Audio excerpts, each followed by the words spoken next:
by playing a video of why we are here today. So if we can go ahead and play that, please.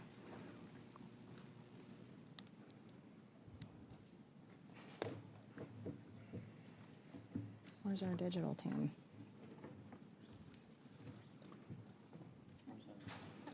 Where's our digital team? Here we go. Executive order to ban men from playing in women's sports. That there are only two sexes, male and female, and we are not going to tolerate biological men competing in sports or impeding in private spaces for women like myself or you. The female fencer was given the ultimate punishment for refusing to compete against a biological man. At the Portland Interscholastic Wheat Championships, a trans sophomore runner from McDaniel High School. And Thomas pulling away over the final 150 meters. Thomas wins the NCAA championship. Men should not be, they're hurting women. They're hurting women very badly. They're hurting women. I was severely injured in a high school volleyball game by a transgender athlete on the opposing team. Anyone who disobeys federal law will be either prosecuted, sued, or say goodbye to your federal funding.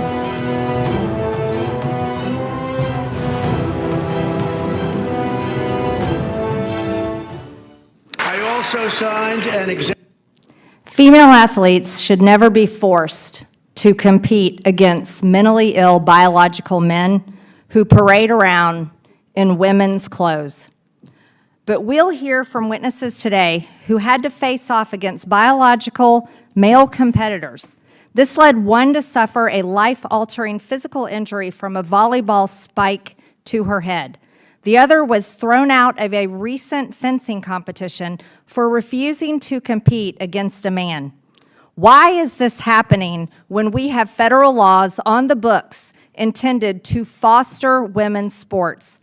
Back in 1972, Congress adopted Title IX to create and protect equal athletic opportunity for girls and women in schools and colleges. Congress included similar language in legislation governing other amateur sports competitions. The law chartering the U.S. Olympic and Paralympic Committee, for instance, authorizes the Olympic Committee to recognize and empower national governing bodies to oversee individual sports on a national level. That includes determining how athletes are chosen to represent the U.S. in the Olympic Games and other international competitions. These NGBs, such as USA Fencing, have statutory duties and obligations, including promoting equal athletic opportunity for women, biological women. Specifically, NGBs are to provide equitable support and encouragement for participation by women where separate programs for male and female athletes are conducted on a national basis. Yet, USA Fencing makes a mockery out of women's fencing by allowing biological males to compete in its women's fencing competitions. We understand there are roughly 200 biological males competing in the USA Fencing women's division. This includes males who have won national titles and represented the U.S. in international competition in women's fencing. We subpoenaed the board chair of USA Fencing, Damien Lefelt, to appear here today. We did so because the board is responsible for setting USA Fencing policies and for ensuring those policies comply with federal law.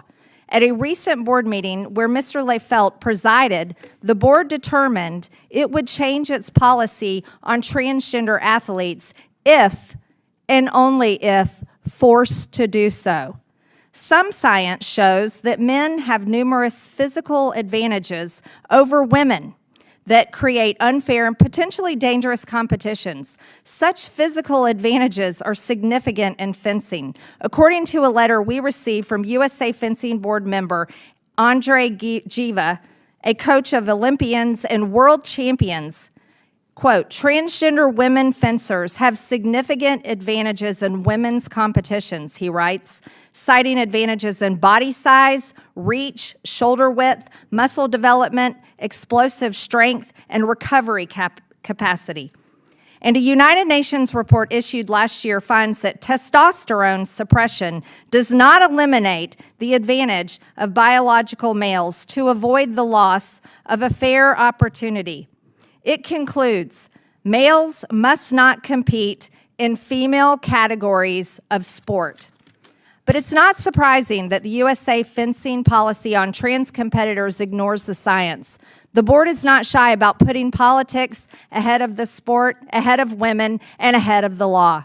In selecting sites for its national fencing events, for instance, the board policy is to avoid states whose laws and policies on LGBTQ rights and abortion it opposes. It uses equality maps to determine which states to blacklist from its competitions and which states to favor. This ends up favoring a lot of blue states and harming a lot of red ones. So it creates politically determined winners and losers. But it has absolutely nothing to do with fencing. And it contradicts USA Fencing's statutory duty as an NGB to develop interest and participation throughout the United States in fencing. Recently, the board even voted against playing the national anthem at its events. So we shouldn't be surprised that the board opposed the creation of an all-female task force to reevaluate its transgender policy. And it has never surveyed its membership one simple question: do you support transgender athletes competing in women's competitions? Notably, Americans broadly have been polled on that question, and the response is overwhelming. A New York Times Ipsos poll this past January found 94% of Republicans, 67% of Democrats, and 64% of independents agree: keep men out of women's sports. Americans also reelected President Trump in November, and he spoke on their behalf in February when he issued his executive order keeping men out of women's sports.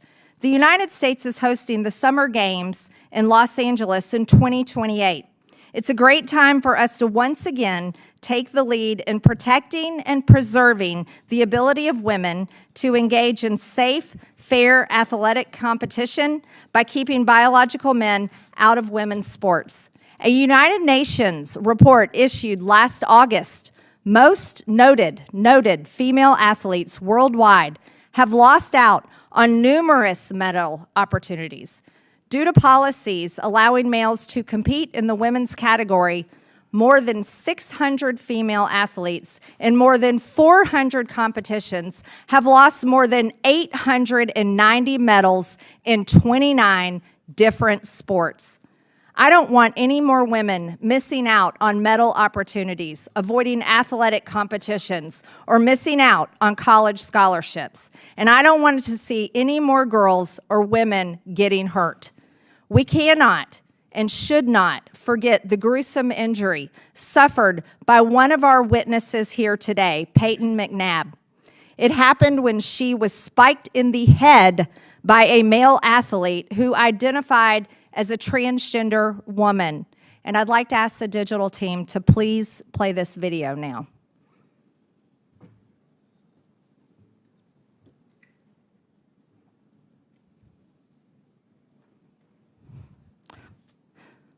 That is sick.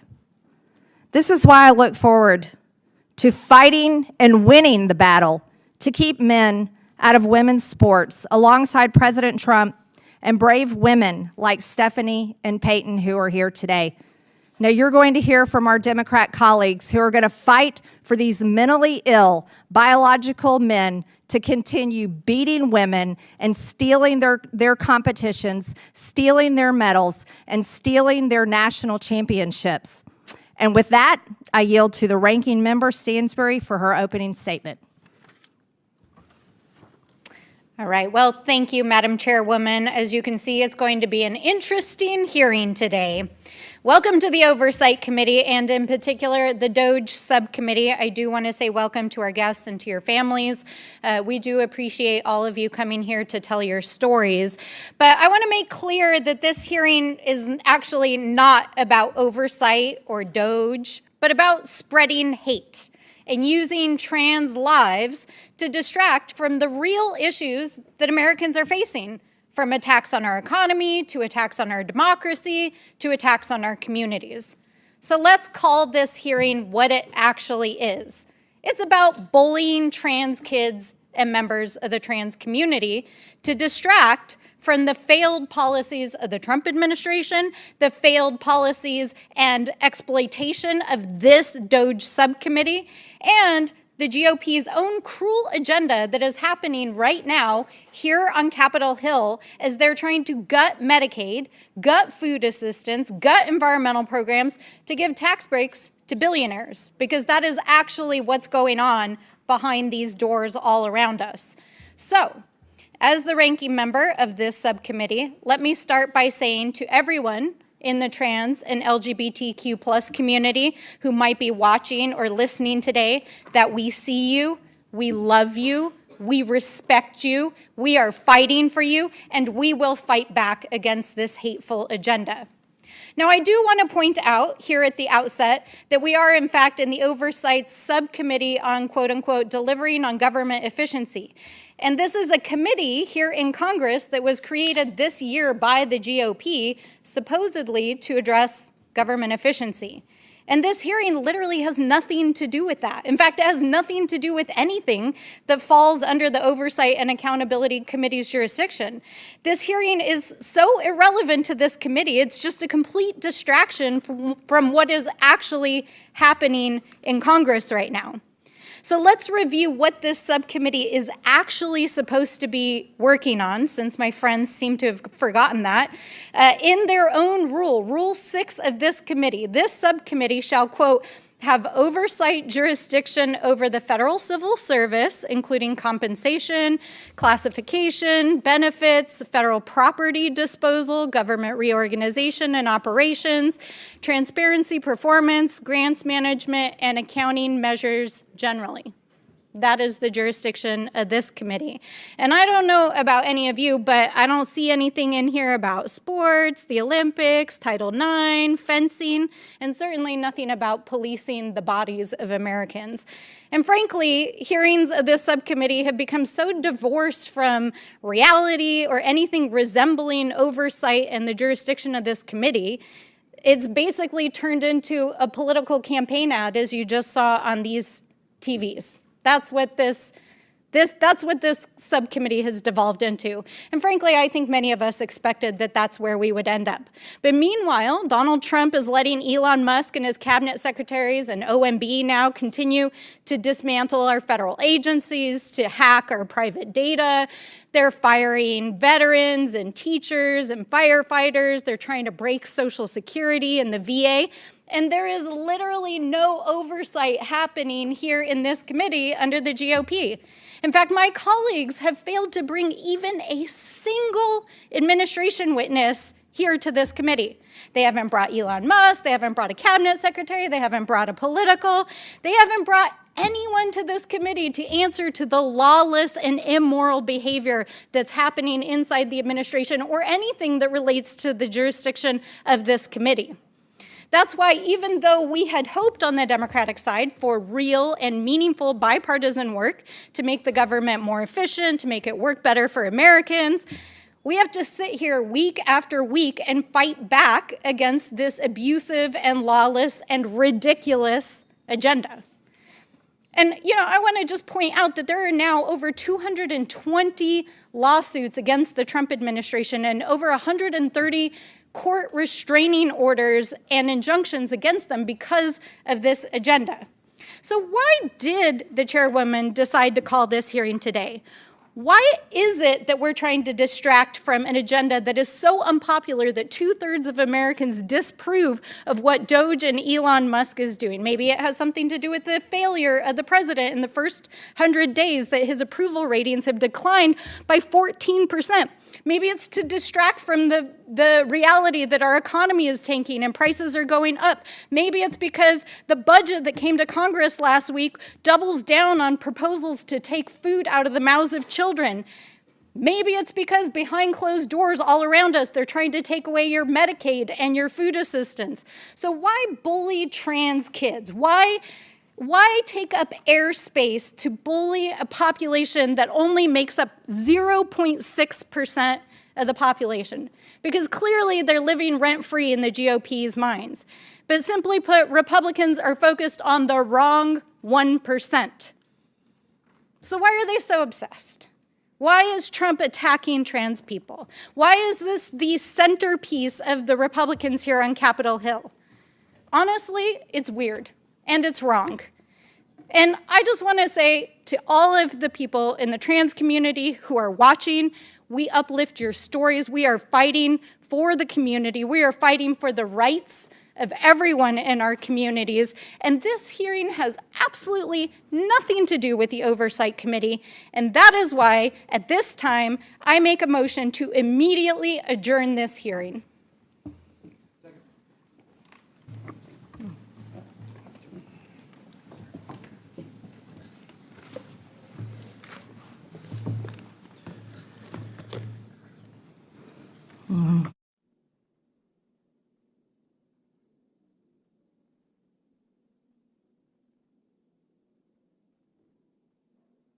Okay. The motion is not debatable. All those in favor of adjourning signify by saying aye. Aye. All those opposed signify by saying no. No. In the opinion of the chair, the noes have it, and a recorded vote will be asked for. The clerk will call the roll. We will pause for the clerk to be ready. Yeah, we'll pause for the clerk.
A recorded vote is ordered. The clerk will call the roll.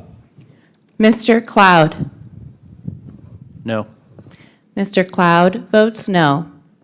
Mr. Fallon. Mr. Timmons. Mr. Timmons votes no. Mr. Burchett. Mr. Burchett votes no. Mr. Burleson. Mr. Burleson votes no. Mr. Jack. No. Mr. Jack votes no. Mr. Gill. Mr. Gill votes no. Mr. Comer. Mr. Comer votes no.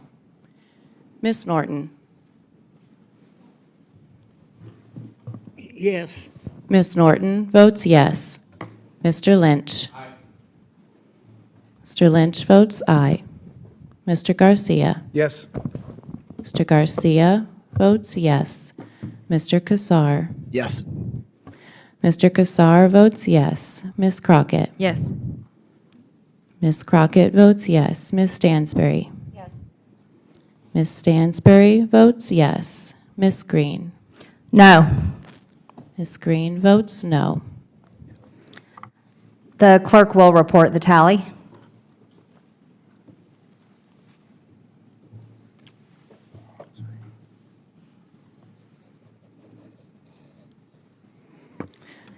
Ms. Chairwoman, on this vote, the noes are 7, the ayes are 6.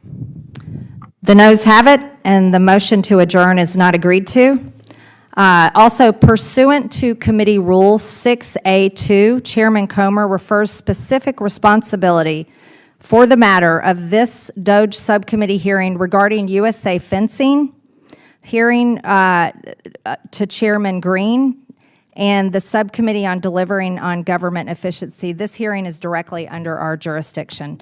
Without objection, Representatives McLean of Michigan, Mace of South Carolina, Crane of Arizona, Randall of Washington, Jacobs of California, and Simon of California are waived on to the subcommittee for the purpose of questioning the witnesses at today's committee hearing. Madam Chair, a point of parliamentary inquiry. What's your inquiry? Could you please further expound about how this falls under the jurisdiction of the this subcommittee and the rules? Ms. Stansbury, under Committee Rule 6A2, the Chairman Comer of the Oversight Committee has referred responsibility for this hearing to the DOGE subcommittee hearing regarding USA fencing.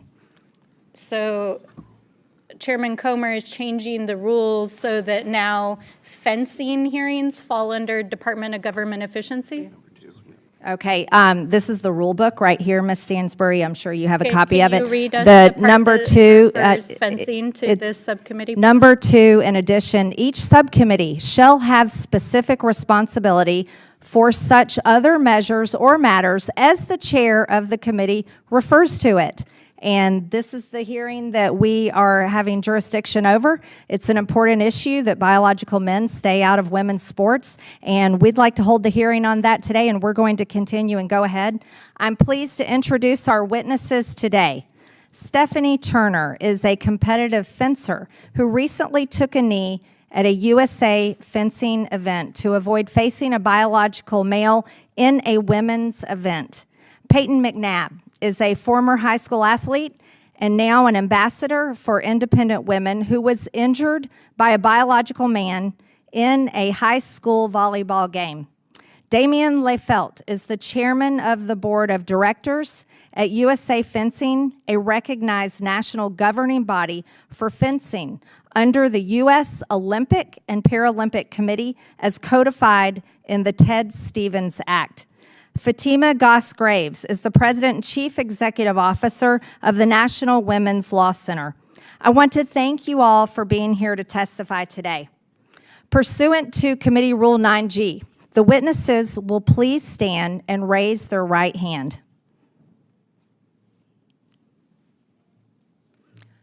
Do you solemnly swear or affirm that the testimony you're about to give is the truth, the whole truth, and nothing but the truth, so help you God?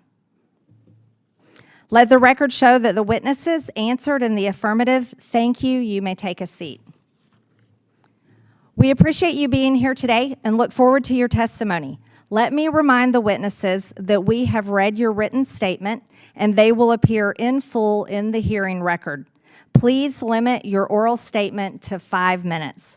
As a reminder, please press the button on the microphone in front of you so that it is on and the members can hear you. When you begin to speak, the light in front of you will turn green. After 4 minutes, the light will turn yellow. When the red light comes on, your 5 minutes have expired, and we would ask that you please wrap up. I now recognize Ms. Turner for her opening statements. Good afternoon, Chairwoman Green and Ranking Member Stansbury and members of the committee. It's a privilege to be invited here to speak to you today. I started fencing at the University of Maryland College Club team 12 years ago and became competitive within the United States Fencing Association a year later. What started as a hobby quickly became a deep passion of mine. In these past 12 years, I estimate that I have spent over 7,000 hours training and over $100,000 between lessons, club dues, competition fees, equipment, and travel. I have dedicated a significant portion of my life to this sport and competition because, like thousands of other women, I love it. My favorite part of fencing is the competition, the thrill, the fight, the triumph, and even the heartache. But lately, fair, female-only competition is harder and harder to come by. USA Fencing has over 200 self-declared members who identify as transgender. Each time a man competes in the women's category, with USA Fencing's support, it removes fair sport and takes opportunities from women. Fencing is a combat sport, a martial art of sorts. There are elements of speed, power, reaction time, distance control, footwork, and blade work, all attributes affected by sex development. It's not uncommon for a quicker, more athletic opponent to overcome the technique of another fencer. Athleticism is powerful in fencing and works in equal parts with strategy and technique. It's unbelievably demeaning to female fencers to put down the differences between men and women and any woman's loss to a man as a skill issue, or that a woman simply needs to work harder. Within the USA Fencing authoritative body, there is a culture of intimidation towards women which demands that we be silent when men enter our tournaments, a culture that includes public humiliation, doxing, social ostracism, dismissal, and even threats. I went from avoiding tournaments with known male athletes to reaching out to news outlets to get this story known. The USA Fencing, up until my protest, has been unresponsive to women's demands for fair fencing, and instead doubled down on efforts to promote male inclusion in the female category. 1 month ago, I took a knee in protest to a man competing in my category, Division 1A women's foil, ironically held at the University of Maryland, where my fencing career began. And the video of my protest went viral. The story of that knee began 3 years ago when I contacted Icons out of desperation for numerous men taking women's national and world titles. Leadership was not only ignoring women, but encouraging and glorifying these men. It felt like there was no place for women in USA Fencing. It took me nearly 3 years to get up the courage to come out publicly. That knee I took in protest was a cry for help and an act of desperation. The night before the tournament, I saw Redmond Sullivan's name on the registration list. I recognized his name from a Redux article as a male fencer within Wagner College's men's team, who switched to the women's NCAA team and the women's USA Fencing division. I cried the whole night and again felt betrayed by USA Fencing. I had already spent the money on competition fees and new equipment and spent hours training and refurbishing my equipment, and I had traveled down from Philadelphia, Pennsylvania to College Park, Maryland the night before in preparation for that tournament. I felt trapped. I had been defrauded of a women's tournament and sold a lie by USA Fencing. This was hardly the first time I faced fencing a man in a women's competition. In previous instances, I would wait until the last minute to register for a tournament to see if any known men would register. If they did, I would not sign up. I missed out on numerous regional and national tournaments. I did not want to keep abandoning opportunities to advance my fencing. I had felt so isolated and strangled by USA Fencing for disagreeing with its transgender policy that I felt scared to speak openly online or with friends in the fencing community. I reached out to a church friend asking what I should do.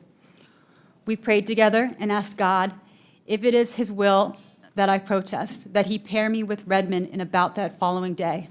The next morning, I found myself on the platform against him, and I stood down. Speaking out on this issue has made me a target for harassment and violence, as well as cost me friends. I have decided to step away from the sport I love, at least for now as well, because USA Fencing has fostered an environment where I am unwelcome in my own category.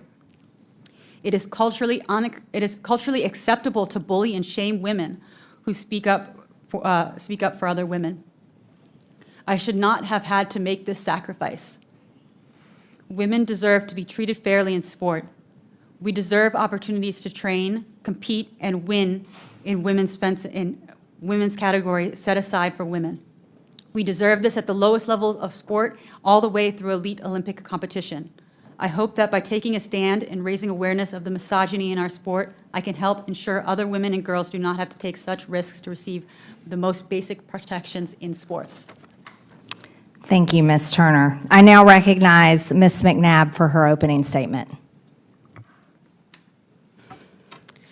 Good afternoon, Chairwoman Green and Ranking Member Stansbury and members of the committee. Thank you for inviting me to appear today. My name is Peyton McNabb, and I am a sports ambassador for the Independent Women's Forum. We are a nonprofit organization that exists to expand support for policy solutions that actually enhance people's opportunities and well-being. Independent Women's motto is "Tell her story, change the world." Today, I'm here to share my story. I'm a female athlete from Murphy, North Carolina, who had my love of playing sports taken away from me. Since 2022, following a serious but avoidable injury, I've been speaking across the country, sharing my story and advocating for protections for women and girls' hard-earned rights to equal opportunity, fair play, privacy, and safety. Like many other little girls, I grew up playing sports. As soon as I could walk, my dad enrolled me and my siblings in various sports. I'm incredibly thankful for that because participating in athletics has afforded me so many life lessons and given me valuable skills. In high school, I played volleyball, basketball, and my favorite sport, softball. I was excited about the prospect of playing softball in college, but that day never came. My athletic career was hindered and cut short because I was forced to compete against a male athlete on an opposing high school women's volleyball team on September 1st, 2022. I went into this game knowing that there was a male opponent, but I felt helpless and had no idea what to do. Neither I, my team, nor the administration agreed that we should be playing against a male, but the game went on. Toward the end of the game, the male athlete went up to spike the ball, and it came right at my face, slamming into my head. The force of the ball knocked me down unconscious, while my body lay in a fencing position on the court. A fencing position is how your body reacts to a serious brain injury. Everything was dark to me. The auditorium was absolutely quiet, and my teammates were scared. That was my last day playing volleyball. Medical professionals informed me and my family of the heavy news that I suffered a traumatic brain injury, a brain bleed, and my body was experiencing partial paralysis on my right side. The doctors couldn't confirm how long it would take for my body to recover. It could take months or even years, and they couldn't confirm whether I'd 100% ever be back. While I've learned to navigate my new normal, there are several challenges that I deal with on a daily basis. Severe headaches, balance issues, vision impairment, and as my parents say, I'm just not the same kid. It is completely aggravating because the injury I suffered was 100% avoidable if only my rights as a female athlete had been more important than a man's feelings. Since then, I've chosen to use my voice to advocate for girls nationwide, especially for my younger sister, Avery. I've decided to turn my pain into purpose. I played a role in helping pass the Fairness in Women's Sports Act in North Carolina legislature, although it was initially vetoed by former Governor Roy Cooper, who ironically has 3 daughters of his own. Since speaking out, I've heard from so many girls. They see it happening in their schools, male athletes competing in women's sports. The fear of being severely injured by a male athlete who is undisputedly, on average, bigger, faster, and stronger than the average female is real. I want y'all to know that this issue is very real. I didn't realize how big it was until it personally affected me. What we are talking about is reality and basic truth. Men have an inherent biological advantage over women when it comes to sports. The advantage is particularly prominent respect to the activities where speed, size, power, strength, or cardiorespiratory characteristics determine performance. Males jump approximately 25% higher than females. Males throw about 25% further than females. Males run 11% faster than females. Males accelerate about 20% faster than females. Males punch 30 to 162% harder than females. Males are around 30% stronger than females of equivalent stature and mass. This is undeniable, and many more biological statistics can be found in Independent Women's Competition Report. I was so pleased to be at the White House on February 5th when President Trump signed the executive order entitled Keeping Men Out of Women's Sports. Finally, we saw a president act to make sure that sports competition for women is fair and safe. Now we need laws at the state level that define women and keep women's sports safe for women. Today, there are 27 states that have legislation protecting women's sports, and more than a third of the nation also defines sex-based words across their state laws. All 50 states should have this sort of legislation. I'm so proud of the progress being made in the states that are protecting their female athletes. I will continue to speak out about my experience with the hope that I might be able to protect the next young woman athlete from being injured. There should never be another Peyton McNabb. Thank you for having this hearing today so that my story can be shared. Thank you, Ms. McNabb. I now recognize Mr. Leifeld for his opening statement. Thank you, Chairwoman Green, Ranking Member Stansberry, and other members of the subcommittee. My name is Damian Leifeld, and since September 2024, I have been the chair of the Board of Directors for USA Fencing. I am proud to represent USA Fencing at today's hearing. I understand USA Fencing CEO, who has knowledge of the operational, day-to-day activities of the organization, was prepared to testify, but that the subcommittee preferred I appear instead, as made clear by its subpoena. I'm pleased to be here and will do my best to provide you with the information you seek as you consider this important topic. As you know, USA Fencing is a national governing body for fencing. It supports over 700 affiliated clubs and 45,000 members. Like other sports, fencing promotes confidence and respect, and it encourages hard work, training, and discipline. I have been the grateful recipient of fencing's benefit for over 30 years. As an A-rated competitor, a referee, and as a coach, I have worked to bring fencing's benefits to all Americans. Although it was adopted before I joined the board, USA Fencing's transgender participation policy had that same goal. We recognize, however, that gender participation in sports is a complex topic and requires consideration of numerous viewpoints. Considerations of safety and fairness are paramount. I understand that in developing its transgender participation policy, USA Fencing drew on its long experience with mixed gender competition, where men and women have safely and fairly competed against each other for decades. USA Fencing also consulted the practices and policies of other NGBs, as well as those of the IOC, the USOPC, and Fencing's International Federation, known as the FIE. The IOC and FIE policies were particularly important. As an NGB, USA Fencing is governed by the Ted Stevens Act, which forbids NGBs from adopting eligibility criteria that are more strict than those of the Sports International Federation. The FIE does not ban transgender participation. As a result, I understand that the consensus among NGBs, including USA Fencing, is that a ban on transgender participation could violate the Ted Stevens Act. As Chairwoman Green pointed out, I've been a vocal advocate for transgender participation in fencing. Those are my own personal views. My actions as chair, however, are guided by the best interests of the organization and take consideration of the diverse viewpoints held by our members. I want to emphasize USA Fencing's commitment to safety and fairness. I know that in other sports, some athletes have been severely injured in competition involving transgender athletes. Any significant injury in competition is a tragedy, and my heart goes out to athletes like Ms. McNabb who have suffered such injuries. But thankfully, that hasn't been our experience in fencing. USA Fencing has long sponsored mixed gender competition where men and women compete against each other. Those bouts show that mixed gender competition, in fencing at least, does not pose any significant safety risks above and beyond single gender fencing competition. The same is true for fencing involving transgender participation. Additionally, while some attributes more common in men, such as height and physical strength, can certainly confer an advantage in a fencing bout, women more commonly exhibit other advantageous traits such as flexibility and agility. Ultimately, fencing is a sport of strategy and technique. Those elements will most frequently determine who prevails. And when it comes to strategy and technique, neither sex has any inherent advantage. Transgender status thus doesn't appear to confer any inherent advantage over a cisgender fencer. Cisgender women have beaten transgender women in 55% of the bouts for which USA Fencing has data. I was disappointed to learn that following the Cherry Blossom tournament last month, Ms. Turner has decided to take a break from fencing. I hope she will reconsider. To be clear, USA Fencing has not banned Ms. Turner. She remains free to enter tournaments and free to compete. Regardless, the response to Ms. Turner's bout underscores the importance of this issue and the need for reasoned discussion. USA Fencing welcomes that discussion. There can never be too much conversation about how to make our sport better. And so I want to be clear that if the law, research, or international consensus changes, USA Fencing is prepared to amend its participation requirements.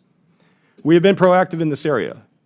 After months of discussion, USA Fencing recently adopted a contingent transgender participation policy that will go into effect if the law or regulations change. I'm happy to answer your questions. Thank you. I now recognize Ms. Goss-Graves for her opening statement. Good afternoon, Chair Green, Ranking Member Stansberry, and members of the subcommittee. My name is Fatima Goss-Graves, and I'm President and CEO at the National Women's Law Center. We've been around since 1972, when Title IX was first enacted, and we've been working to create equal opportunity for women and girls in sports and in society ever since. Women and girls face many obstacles to equal opportunity in sports: fewer financial resources than men's programs, worse facilities, endemic sexual abuse.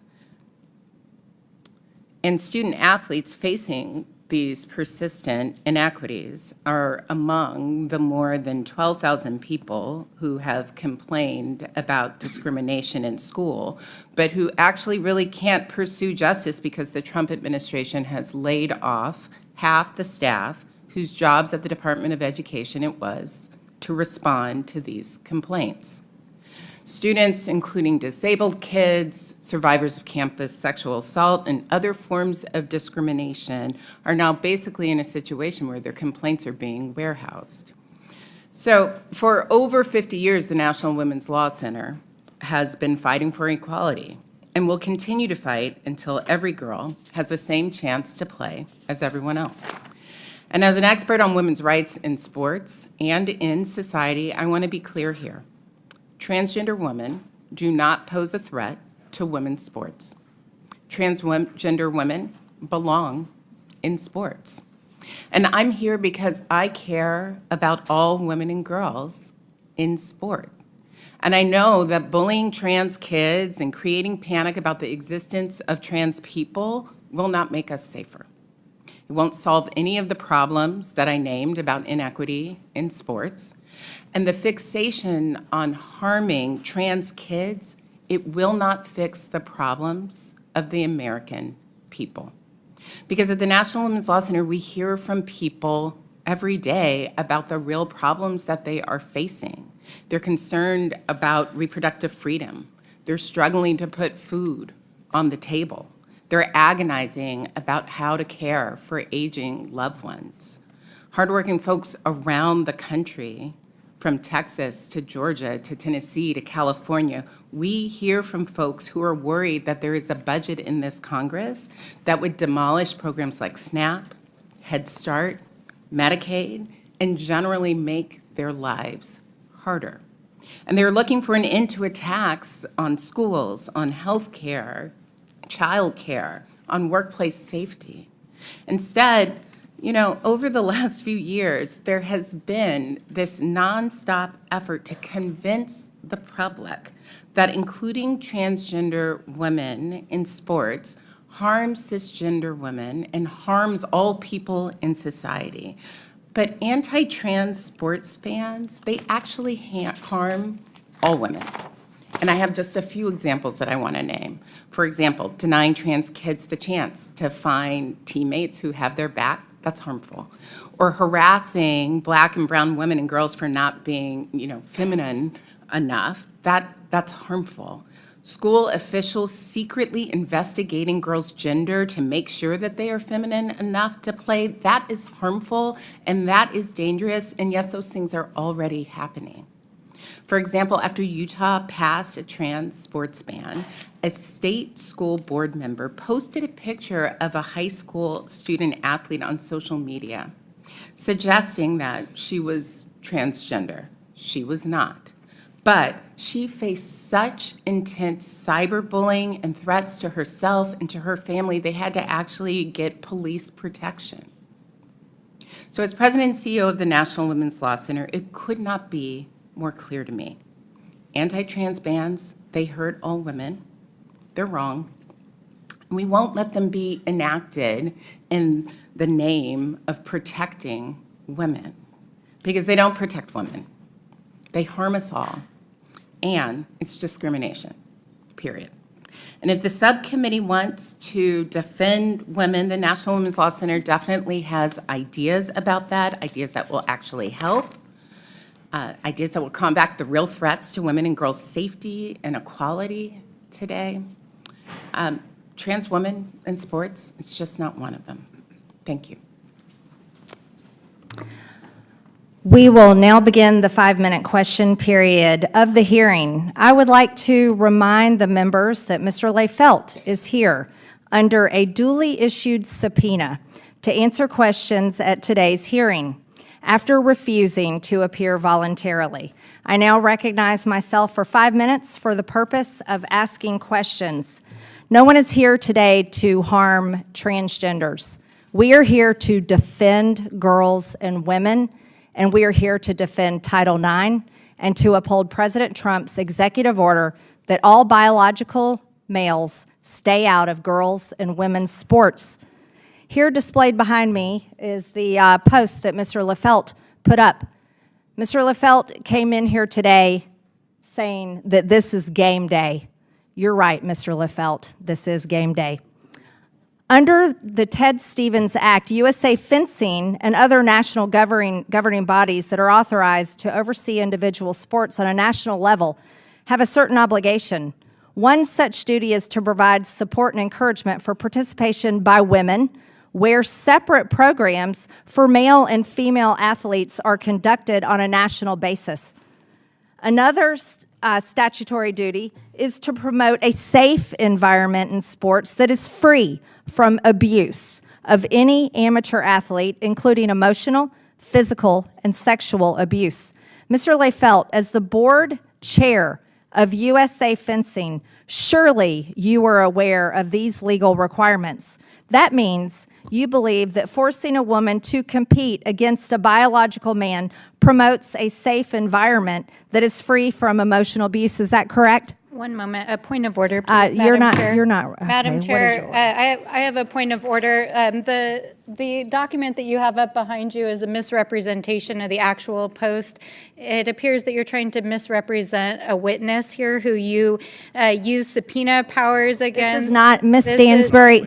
Ms. Stansbury, this is not a point of order. This is the actual picture. Ms. Stansbury, you're not recognized. Ms. Stansbury, you're not recognized. Ms. Stansbury, you are not recognized. Madam Chairwoman, you are not. This is not a point of order, Ms. Stansbury. This is not a point of order. You are misrepresenting what this committee does. You are misrepresenting the witnesses. You are misrepresenting policy. You are misrepresenting. Ms. Stansbury, you're not recognized. You're not recognized. That's not a point of order. You're abusing the rules of this committee. This is the post of Mr. Loeffler that he posted himself on his own social media. And that's exactly why we have it displayed here today, because Mr. Loeffler believes that he can take away the opportunities for women to compete in USA Fencing, and he thinks this is game day to defend biological men. Now, we're going to return to my time as chair of this committee. Ms. Turner, refusing to compete against a man cost you a 12-month probation. Did you feel you were in a safe environment, free from abuse, when you were told you must compete against a man in an all-out competition? No. No, that wasn't free from emotional abuse. Ms. McNabb, when a biological man spiked a ball into your head, were you free from physical or emotional abuse? I was not. Ms. McNabb, did you feel you were placed in a safe environment when you faced a biological male in a girls' volleyball game? No, I did not feel safe. Ms. Turner, were you safe when you were forced to go up against a biological male in your sport? No, I was not. Mr. Loeffler, do you think your perception of what constitutes a safe environment for women is more valid than that of a woman testifying here today? Congresswoman, thank you for your question. There was a study that was published in 2010 regarding the safety of sports in the Olympic movement.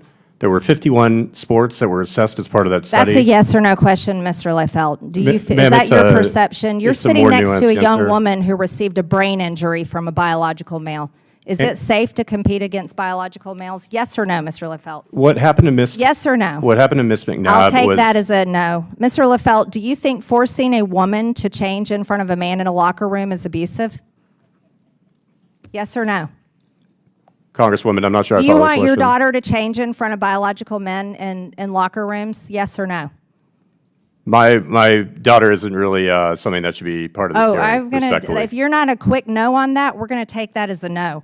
We're gonna switch gears to USA Fencing site selection policy. You're the chair of USA Fencing. You should be familiar. Mr. Leifeld, what does abortion have to do with fencing? Congresswoman, that policy was passed before I got on the board. However, when You're the chair of the board now. What does abortion have to do with fencing, Mr. Leifeld?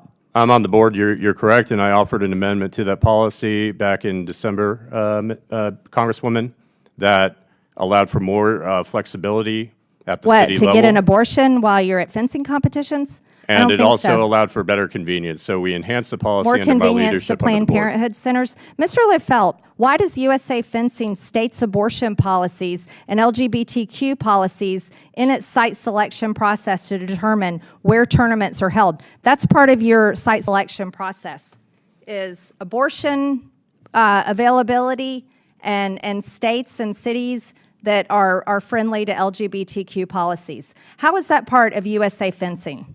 Congresswoman, we try to have tournaments in sites that are safe for all of our members, period. So you don't think red states are safe for fencing athletes? Red states are absolutely safe, and we regularly host tournaments there, including Texas, Ohio, Missouri. No, your site selection policies are based on abortion availability and LGBTQ availability, not on fencing, not on your sport. Now let's go a little bit further with this. Madam Chairwoman, your time has expired. You're not recognized, Ms. Crockett.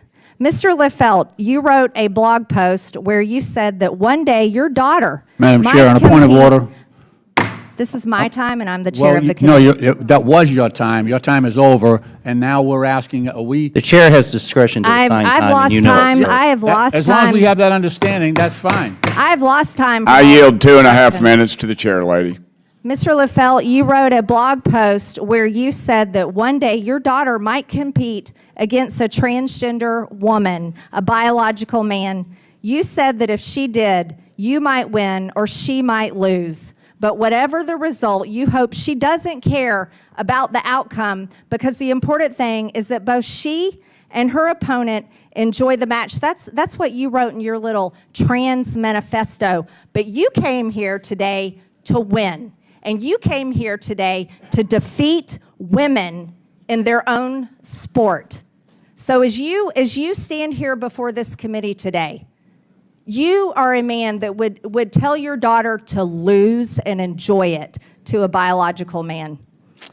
My time has expired, and with that, I recognize Ms. Stansbury to defend all the trans. Point of order. Out of curiosity, is the chairwoman allowed to editorialize before every speaker on the Democratic side speaks, or is that part of her time, which we know that she went over? It's not a point of order. You're taking Ms. Stansbury's time. I know you're trying to be chair of oversight, but Ms. Stansbury is the ranking member. Chair would be better on this side. I do agree with that. It's Ms. Stansbury's time. Thank you, Madam Chair. As you can see, this is a hearing full of performance artists, not legislators. To our witnesses and guests, I do appreciate you coming today, but this is not the venue for this conversation, and our colleagues know that across the aisle. That is part of why the distraction of the gaveling and the yelling and the performance art is happening here today, because this is not an oversight hearing. This is not what the jurisdiction of the Oversight Committee is.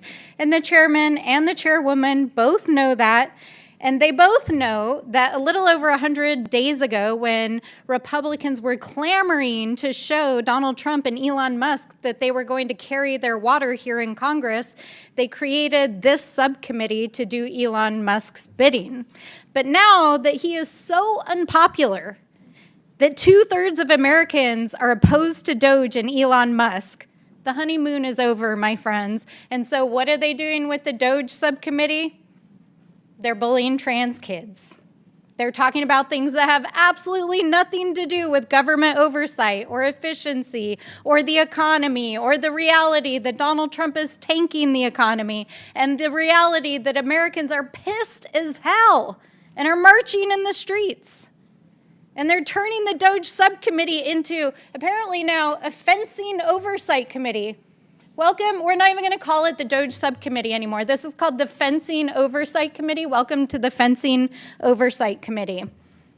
But in reality, we know this is all about bullying trans kids, as they are literally over on the floor debating renaming the Gulf of Mexico this week because they have no real agenda other than tanking the economy, taking away health care, taking away food out of the mouths of children, and basically distracting the American people while they prepare the largest tax break for billionaires ever in the history of this country. But it's not enough to just obsessively talk and think about trans people, which obviously are living rent-free in their minds. Donald Trump has put into place over a dozen executive orders and actions bullying trans people. Here, this committee is trying to take their own punch. They're trying to keep trans people from using bathrooms inside the Capitol. I mean, all of this is part of their regular playbook. Do really bad, evil things, and then distract the American people by doing ridiculous things in public spaces like this. So I am very grateful to Ms. Goss-Graves for being here to break through the noise, to talk about real issues that are affecting our communities, because among the things that affect women, girls, all people are the cuts to healthcare, the cuts to education, the cuts to vital programs that our people depend on.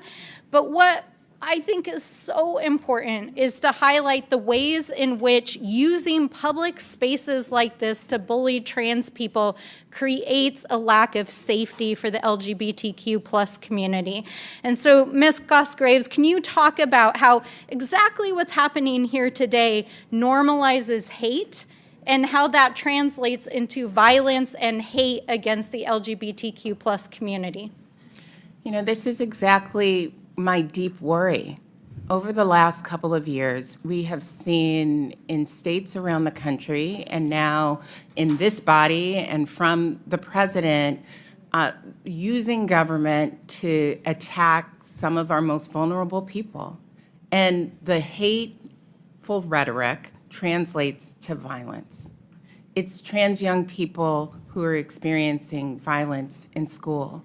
And it also means that we have seen an increase in incidents of suicide.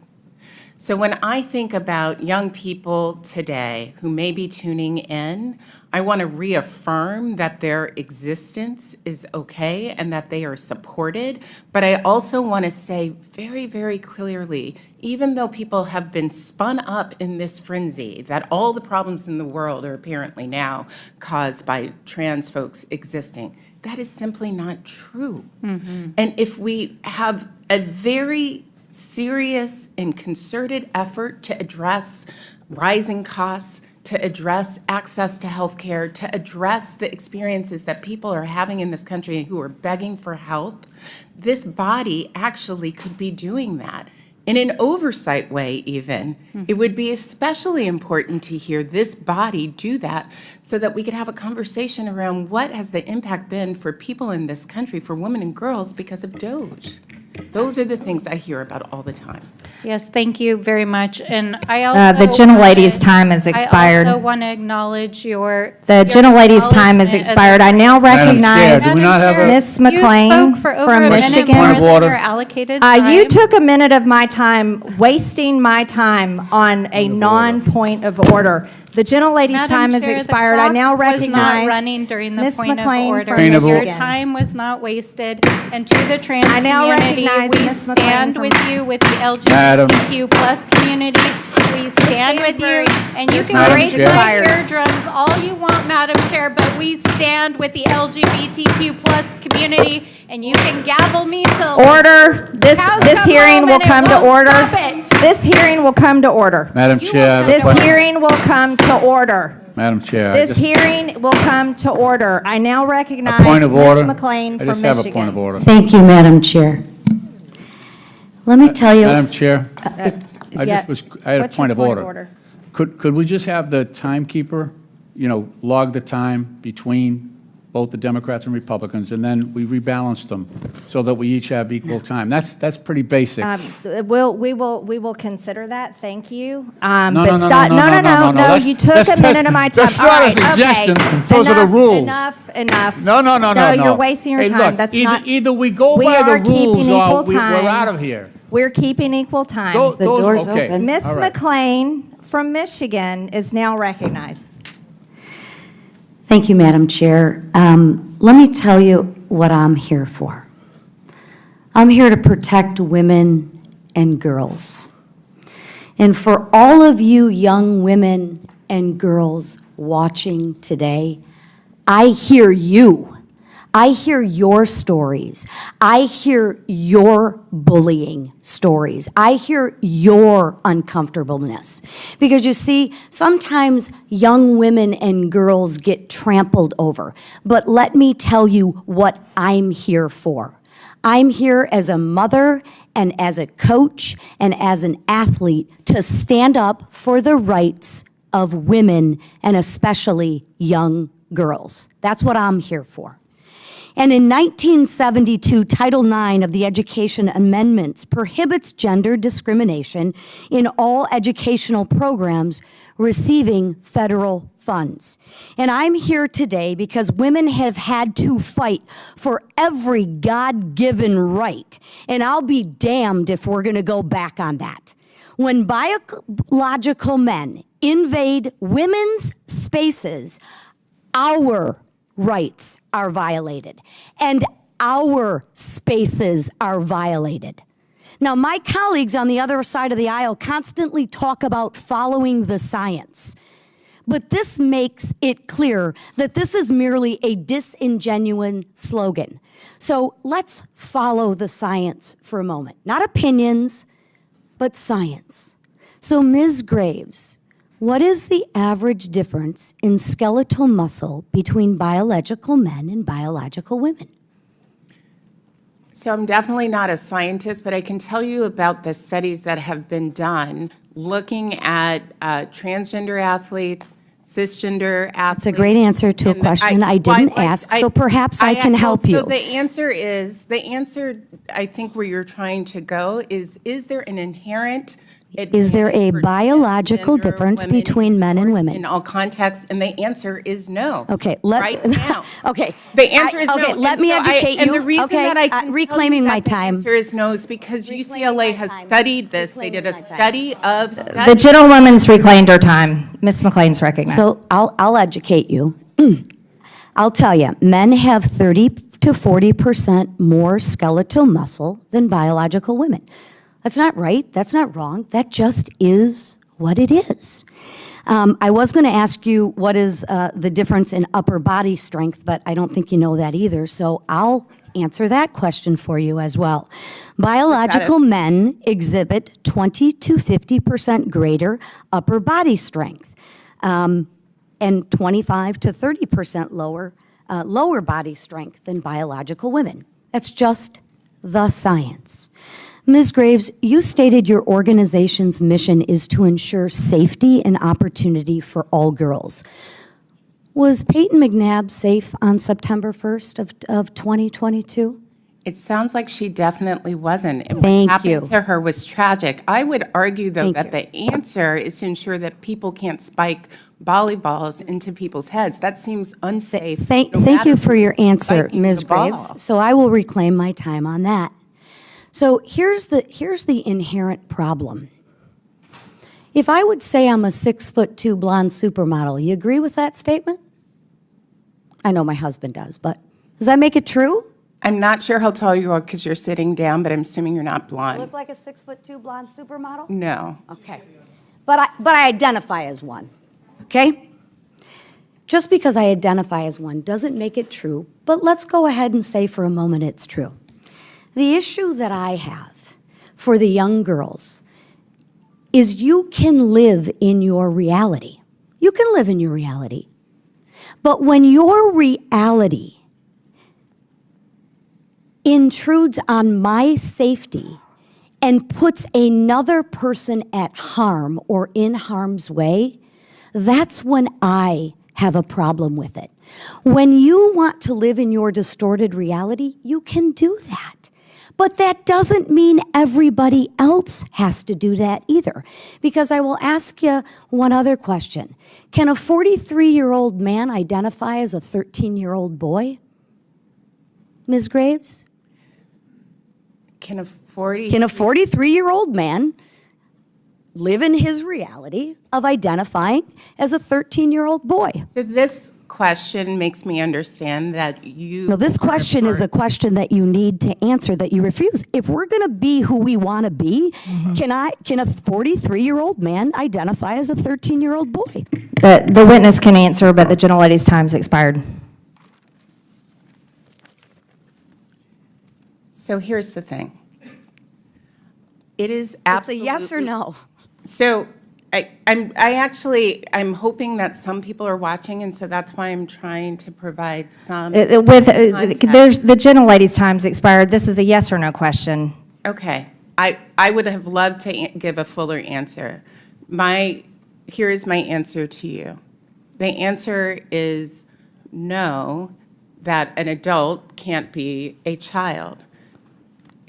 Why they identify as one? Okay. Thank you And very there much. is- Thank if you you'd for like me to answering the provide question. a The gentlelady's fuller time's answer, expired. I'm I now really happy to recognize do that. the witness will suspend. I now recognize Ms. Norton from Washington, D.C. for 5 minutes.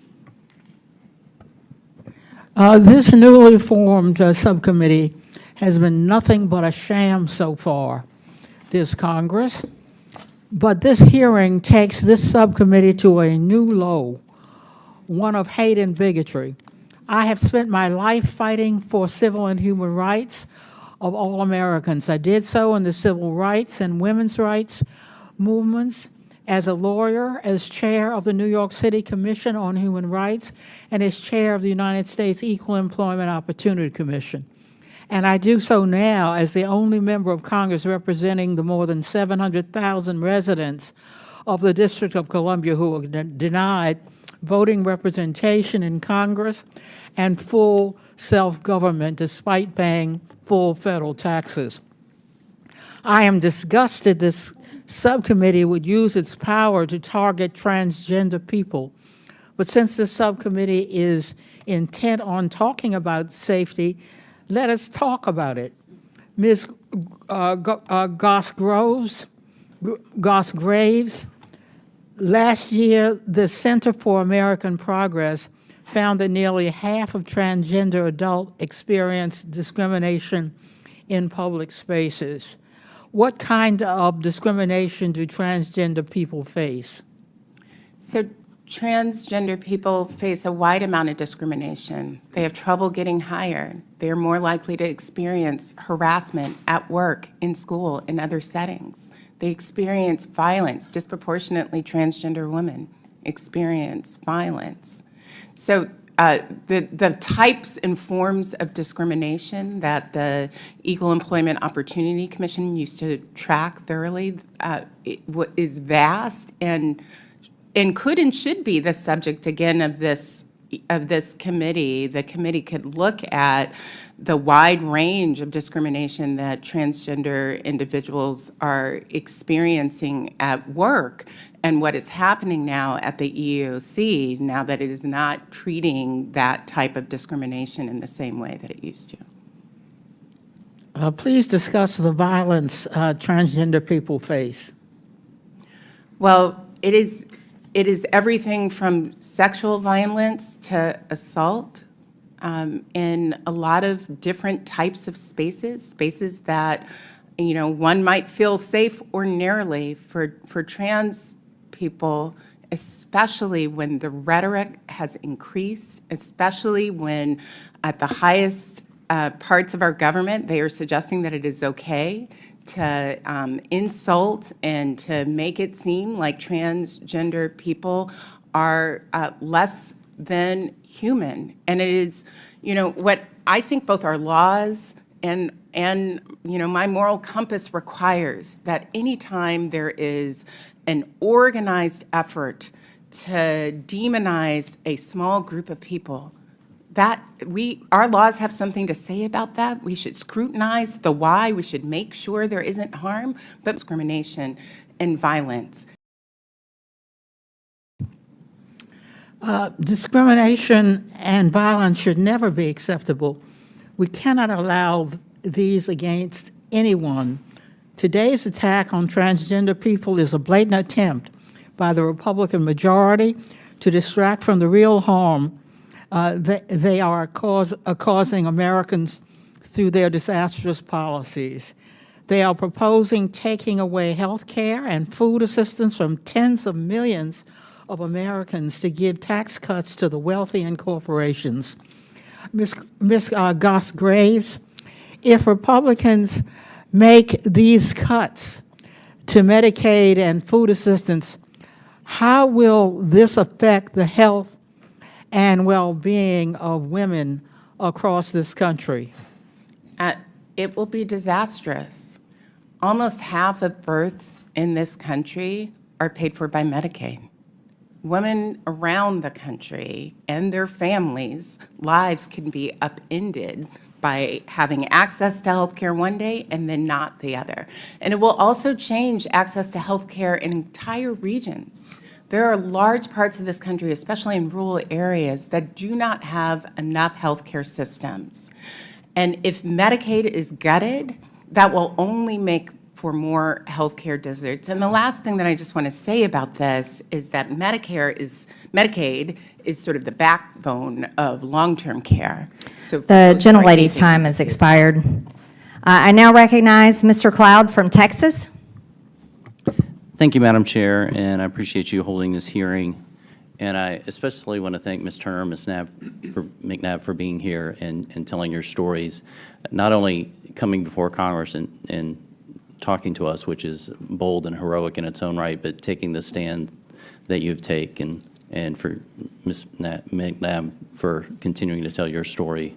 I am sorry that you've been put in this type of situation where you're at a critical moment in our history where this is an issue that we're having to deal with, but I admire you for your courage and thank you for being there. As a committee, we're bringing this up in part because of the Ted Stevens Act that Mr. Liefeld mentioned. The U.S. Olympic and Paralympic Committee is a congressionally chartered entity under that act, and the USOPC, therefore, and its NGB derivatives, the National Governing Boards, have to abide by federal law. And so we have Title IX, which says that these organizations will not discriminate based on sex. And then we have lately executive orders where President Trump issued an executive order keeping men out of women's sports. He did this to rescind the funds from educational institutions that deprive women and girls of their fair athletics opportunities, and to oppose male competitive participation in women's sports more broadly for safety, fairness, dignity, and truth. It's interesting to note that he referenced in that a previous executive order, 14168, in which defined a female, which it seems that the left has a very difficult time doing, a person belonging at conception to the sex that produces the large reproductive cell. And so we have a pretty clear definition of the guidelines that you should be operating by and other organizations that are embracing sports and chartered by. And so it does fall under our jurisdiction as Congress to consider whether or not you and these other organizations should be stripped of your certification under the Ted Stevens Act. And so we have to continue to look at this and just talk about this issue.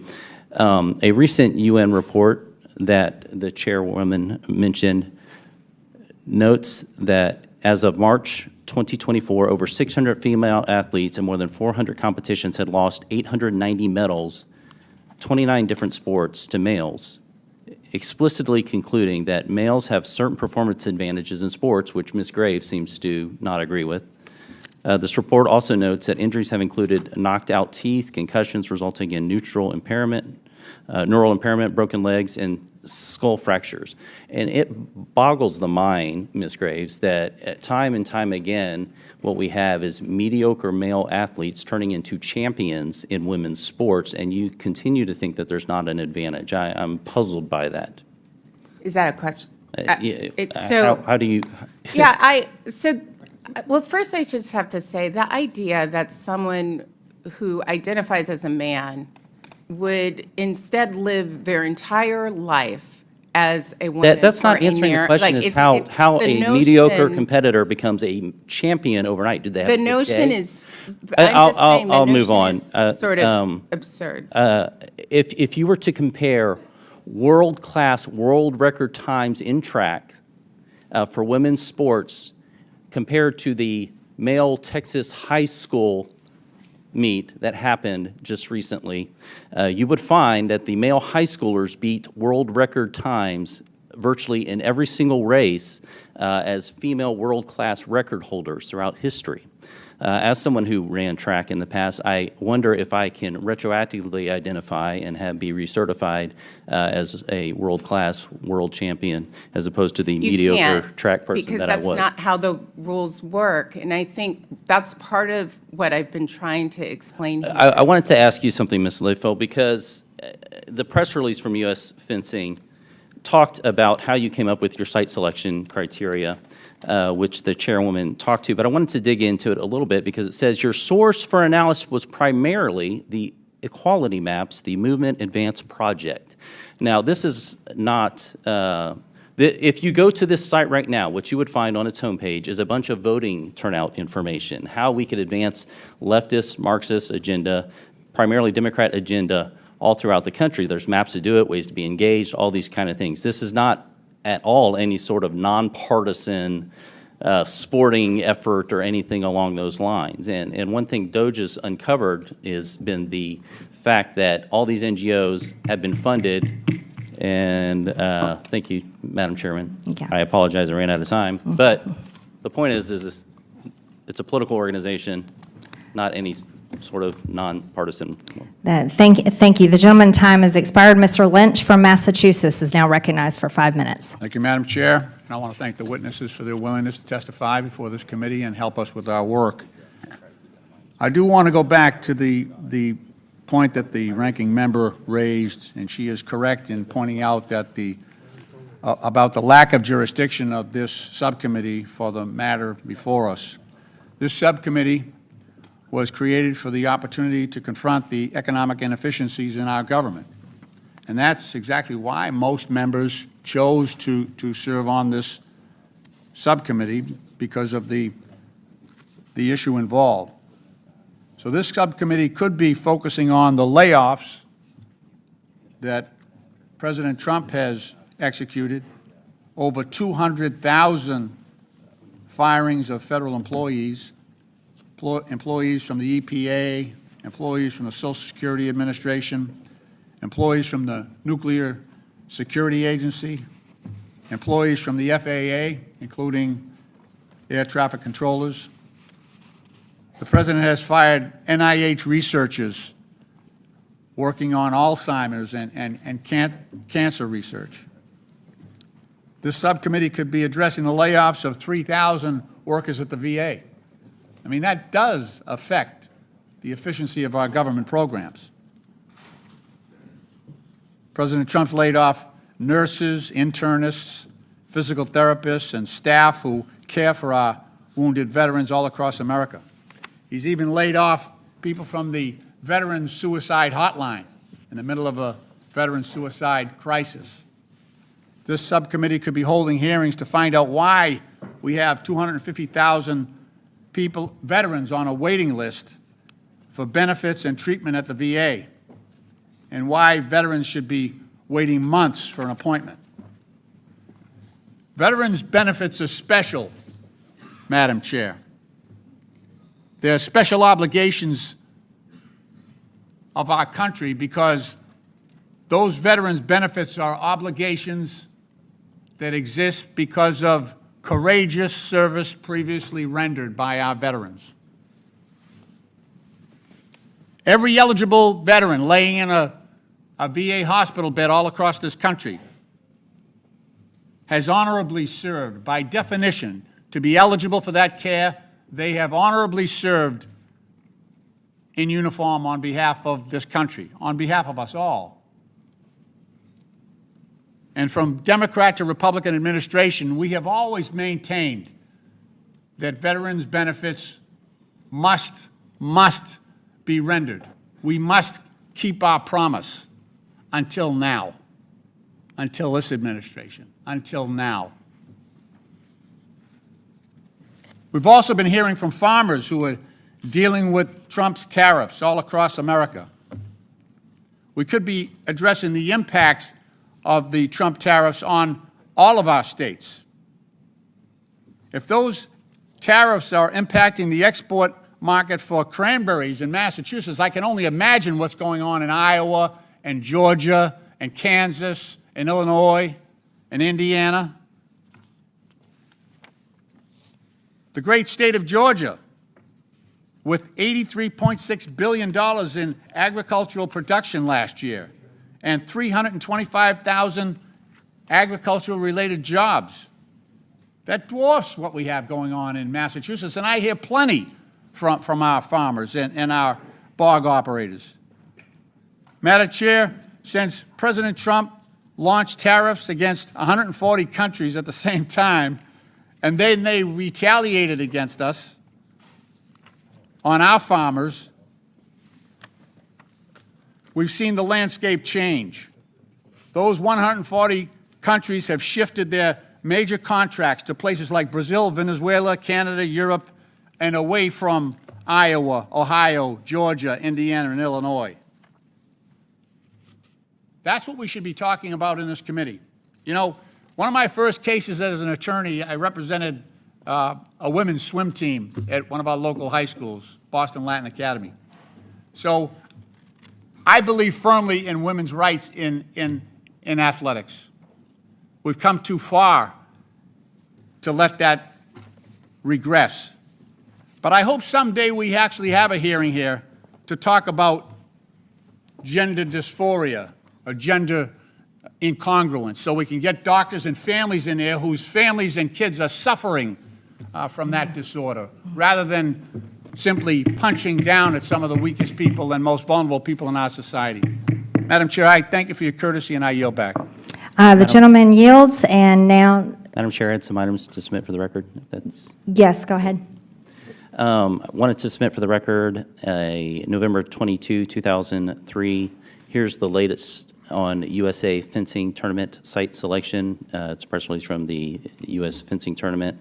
The U.S. track and field statement regarding transgender, transsexual policy. The USA gymnastics, transgender, and non-binary athletic inclusion statement. The U.S. weightlifting, athlete gender inclusion, competitive equity, and eligibility policy. The U.S. Tennis Association transgender policy, inclusion policy. And finally, ironically, the National Women's Soccer League, I'm not sure if they know what women is, but their policy on transgender athletes. Without objection, so ordered. I now recognize Mr. Fallon from Texas. Madam Chair, thank you. For the next 5 minutes, we're going to live within the bounds of reality and actually use real science. Human beings with an XY chromosome will be referred to as male or men. Human beings with an XX chromosome will be referred to as female or woman. Mr. Loeffler, what is your current position within USA Fencing? I'm the chair of the board of the directors, sir. Okay, and in that role, is it fair to say that you celebrate transparency and promote fairness? I would certainly hope so, sir. All right, great. Congress has oversight over USA Fencing. Are you here today to testify of your own volition? I'm here to testify on behalf of USA Of your Fencing. own volition. Did you come voluntarily? No, sir, I was You subpoenaed. did not. You had to be subpoenaed. Is that correct? Yes, sir. I have to give you an F on that count right here for transparency. Let's go. Did you recently change your social media profile from public to private? I did, sir. Okay. Was that before or after you got wind that you might end up being here today? That was around the time that I was receiving death threats and anti-Semitic messages from a Also number of happened to people, be sir. right after you found out that you might be here, correct? I can't recall, sir, You're under specifically oath? when I went yes, private. Yes, that is April 14th, and you did it after. So I'm going to give you another F, 2 counts for transparency. Let's talk about fairness, because you said you wanted to be fair. There are two competitive classes in USA fencing, yes? Two divisions, men and women? That's correct, sir. Why is that? There's also a mixed event, I should add. Mixed event is a plurality of our events. But you have, but to be specific, because we have limited time, you have a male division and a female division. Is that correct? We also have a mixed division, But do you have sir. a male division and a female division, yes? We have a male You do, division, okay, we have a thank you. female division, we also So, have mixed events, which represent a plurality Do you of our allow events. men to compete against women? In mixed events, sir. Okay, but not again. There is a distinct class for just women. Yes. Yes, there is a Thank women's you. event, Thank yes, you. We're sir. getting somewhere. Now that is because I think you would agree that in general, maybe not because Ms. Graves doesn't, that men inherently have some physical attributes that give them an advantage. Would you agree with that?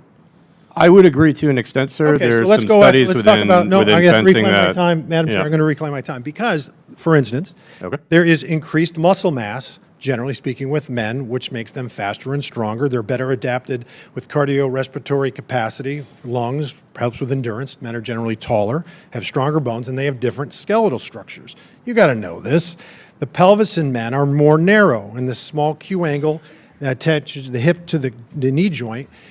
That's important because the more narrow that Q angle is, the more force than you can project. Now, that's only important in sports that require standing, squatting, kicking, or pedaling. And then you also have a sex difference in the angle of the humerus and the ulna at the elbow.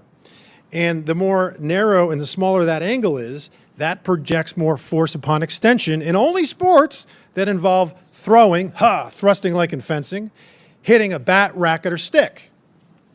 So, like, for instance, what my colleague said, Will Thomas was 462nd best male swimmer for 3 years.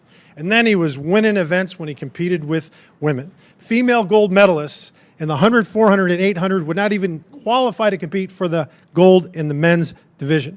Marathon, the best marathon female would be 90th against the men. Best triathlete female would be 50th against men. And Major League Baseball has had exactly 0 women play on an opening day roster. NFL, NHL, NBA, again, 0. So let me ask you this question. I'm very curious to hear your answer. Yes, sir. Would you do you think it's fair for a man that identifies as a man to directly compete against a woman? In a mixed event, sir. Okay. So you think that's fine?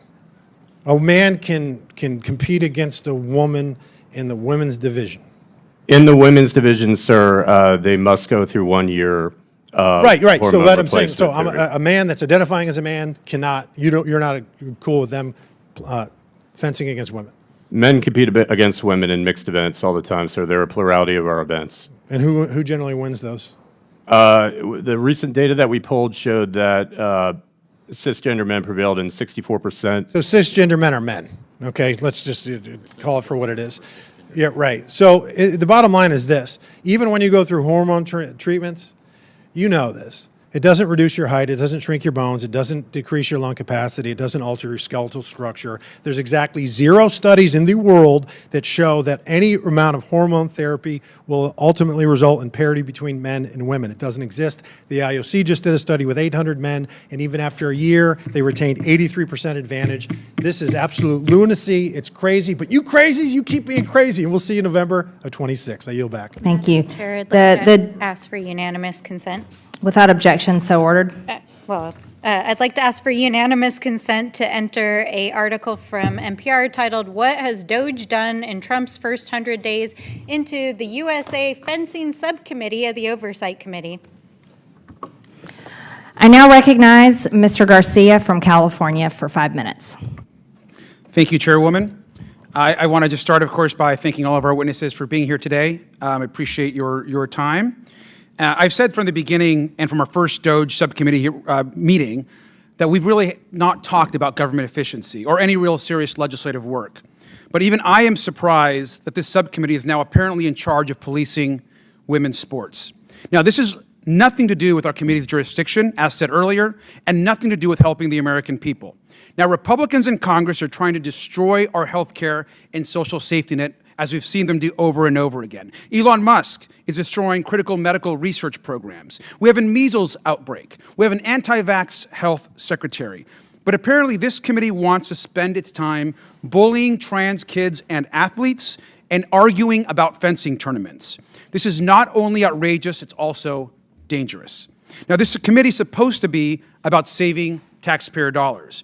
And let's be really clear.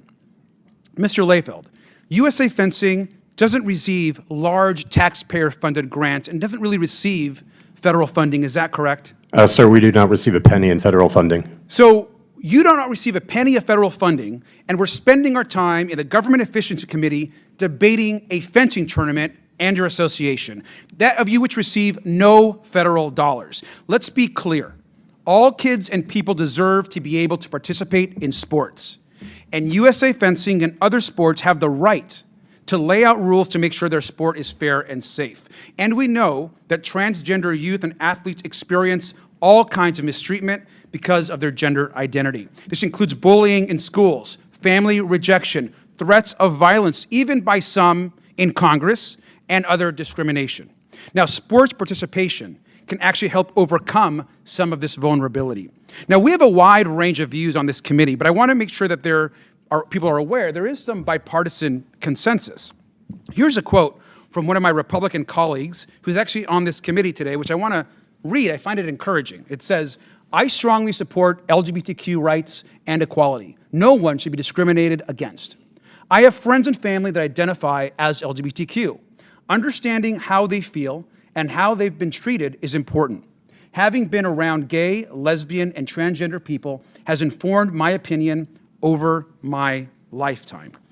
Now, Ms. Gosgraves, do you know who said this by any chance? I don't know. This was actually Congresswoman Nancy Mace, who's, I know, waved on to our committee today. Now, Madam Chair, I'd like to insert into the record this article on CNN that says, titled, "Nancy Mace, now targeting transgender lawmaker, calls herself pro-transgender rights in 2023. Madam Chairwoman? Without objection. Thank you. Now, Congresswoman Mace, of course, is here today. Now, in November of just last year, Congresswoman Mace posted 326 times on social media about trans people and their access to bathrooms in just one 72-hour period. That's a fact. So I'd like to introduce another article from Newsweek, and it's entitled, this is the title, "Nancy Mace has posted 326 times in the last 72 hours about bathrooms." Madam Chair, can I introduce this into the record?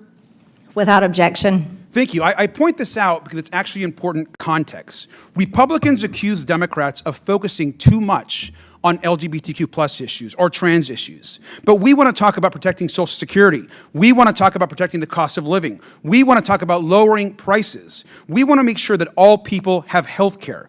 But Republicans are so obsessed with demonizing trans people that we are wasting time in our Government Efficiency Committee talking about trans people that like fencing. Now, let's remember, according to congressional testimony from the head of the NCAA, there are less than 10 trans college athletes in 2024. That's less than 10 out of 500,000 total NCAA athletes. Less than 10 out of 500,000. Now, Congresswoman Mace has posted about this issue hundreds and hundreds of times. That's equal to hundreds of individual posts per athlete.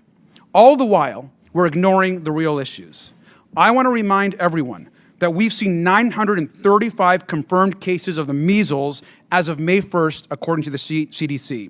Nearly 1,000 children are getting sick, while our country is hit by crisis after crisis.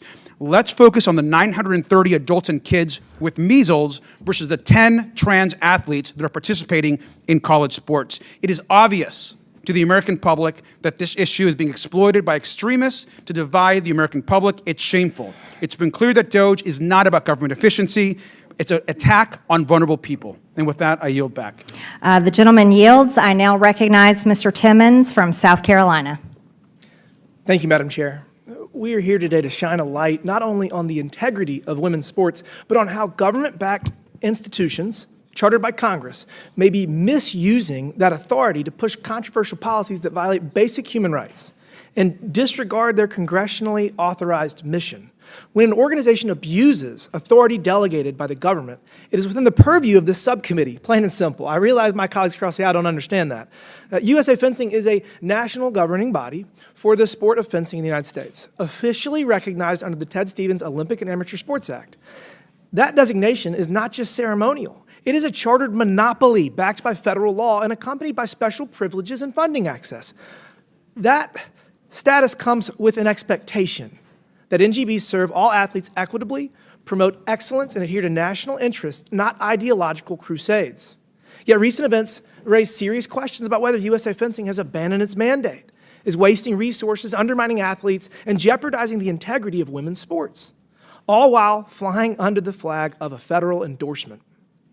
We've heard USA Fencing speak about inclusion, but what about transparency and fairness, especially toward female athletes like Stephanie? We are having this hearing for women's rights, and we know the difference between a man and a woman. That's why we are here. Stephanie Turner and Peyton McNabb's rights have been violated.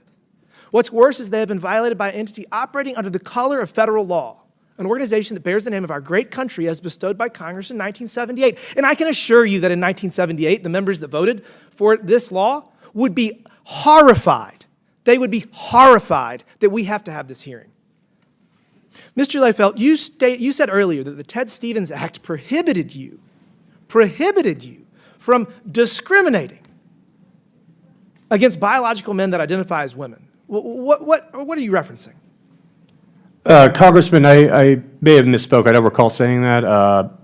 Could you remind me specifically what my words were in that scenario, specifically sir? said that the statute, that you were statutorily prohibited from telling transgender men that they are not allowed to participate in women's competitions. Sir, I believe what I was referring to was a statute within the Ted Stevens Amateur Sports Act which prevents any NGB from being more restrictive than their international federation. We have consulted with very competent legal counsel. Are you familiar with the executive order signed by President Trump right here? Yes, sir.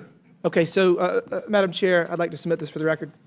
Without objection. So a couple things. One, this executive order prohibits all entities that receive federal funds, which I know you do not, of allowing transgender men to compete in women's sports. So that's basically your entire pipeline. Your main purpose is to be competitive, is to figure out who we're going to send to the Olympics, or one of your main purposes. Is that fair? That's correct, sir. Okay, so you have women that are participating in high school and in college, and they're never going to compete against transgender men because that's federally prohibited. And by the way, this executive order also says that the Secretary of State shall use all appropriate and available measures to see that the International Olympic Committee amends the standard governing. We're going to fix this, and you're lagging behind us fixing it. And what's going to happen is we're going to amend the Ted Stevens Act to literally, you're going to lose your federal charter. And I appreciate that you did adopt a contingent policy, but why do we have to do this? You're really creating a problem where no problem should actually exist. And if all this isn't enough, I'm going to just highlight something you had on your website. I mean, this is just pretty insane. What statutory or moral authority is granted to USA Fencing in its charter to determine who in our society is oppressed? Congressman, forgive me, I can't. Hey, this is on your website. But if I could go back to something you were saying before, sir, about changing the law and what you were talking about with the executive order. Correct, sure. All right, thank you, sir.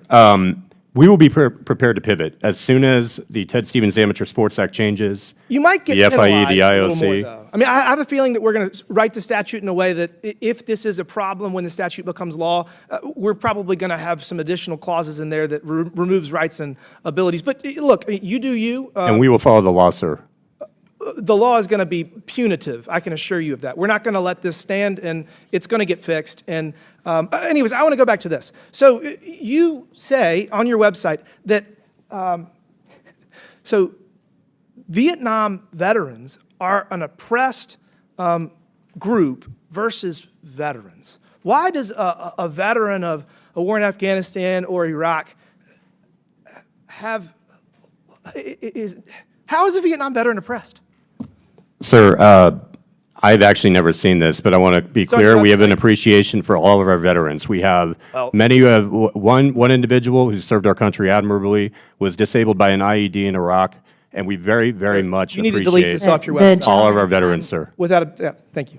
Madam Chairwoman, I'd like to ask for unanimous consent to enter something into the record. Without objection. Madam Chairwoman, I'd like to enter an article from USA Today entitled "Millions of People Would Lose Their Coverage Under Trump-Backed GOP Plan to Cut Medicaid." This is the CBO score that came out today. We want to talk about Without things that are objection. horrifying. Without objection, How about the so ordered. millions of Americans that'll lose We're their not reading the healthcare? article without objection, so ordered, just the title. I now recognize Mr. Kassar from Texas.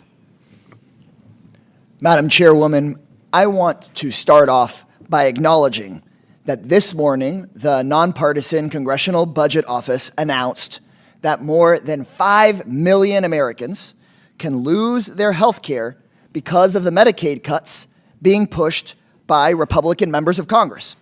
So, of course, Republicans on the Government Efficiency Committee are holding an emergency hearing on semi-pro fencing. Not fences like the kind that goes around a building, but like the sport with the swords. And I've knocked on thousands of doors and talked to thousands of Republican, Independent, and Democratic voters in my career. And not a single time has someone flung open their door and said, "Thank God you're here, Congressman. I want to ask you about transgender people fencing." It's just never happened. I've never even met a fencer before. I've just seen it on The Parent Trap. I'm sure it's a great sport, but what the hell are we doing here? Seriously, we're here because Chairwoman Marjorie Taylor Greene thinks that if she picks on vulnerable people, like trans folks, she can avoid having a discussion about the allegations of insider trading against her. She thinks that she can distract from the fact that Trump and MAGA Republicans are raising your costs every single day, suppressing your wages every single day, stealing your taxpayer dollars every single day, and threatening your health care. That's the reason we're at this crazy hearing today. Here we are, in a subcommittee supposedly about government efficiency, spending hours upon hours trashing trans people and talking about trans folks in sports. There's more members on this committee than there are trans people in all of college sports. Of the 500,000 student athletes in America, about 10 of them are trans. Not 10,000, 10. In Olympics, there are even fewer. So in my opinion, sports leagues will do a much better job than politicians up here on this committee coming up with fair and thoughtful ways of handling who does and who does not qualify for which sports. But I think that instead of picking on LGBT people, politicians in this country should be singularly focused on improving the economy for every single working American. That's my crazy idea.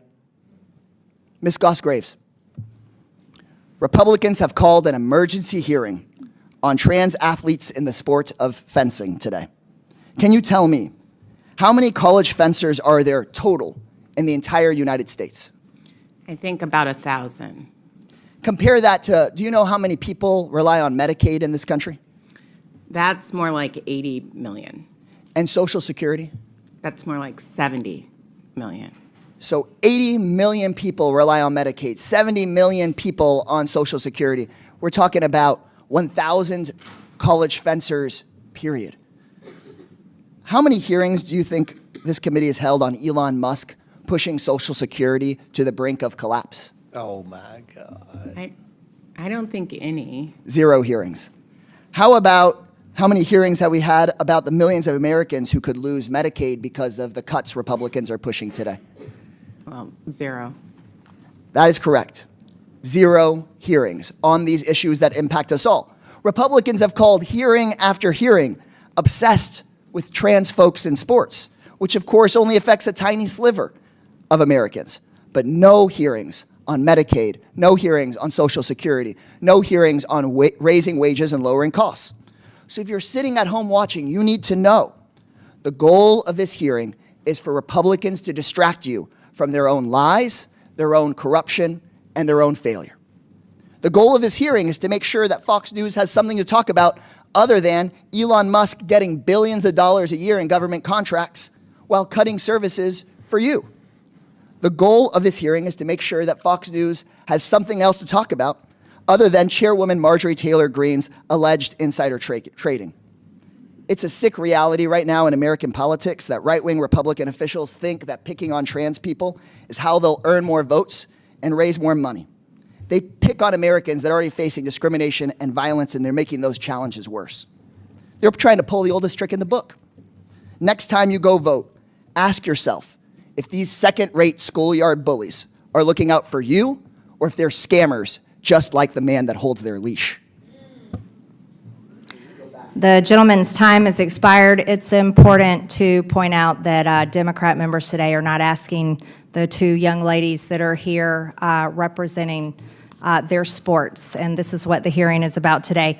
I now recognize Chairman Comer from Kentucky. Thank you, Madam Chair. I want to start with a quick round of yes or no questions for each of our four witnesses, so please keep your answers for my first two questions to yes or no for time's sake. First question, do you believe biological men should compete in women's sports? Ms. Turner? No. Ms. McNabb? No. Mr. Leifeld? If they comply with the requirements, sir. So is that a yes or no? It's if they comply with the requirements that have been set by our policy, they deserve to compete. By the President's policy? By the policy of USA Fencing. Ms. Graves, I'm going to take that as a yes. Ms. Graves? I agree with Mr. Leifeld that trans women should be able to compete in the sport in accordance with their gender identity. So 2 no's and 2 yeses. Second and last question for yes or no. Should biological men be able to get scholarships to college in women's sports? Ms. Turner? No. Ms. McNabb? No. Mr. Leifeld? They can't get them anymore, sir.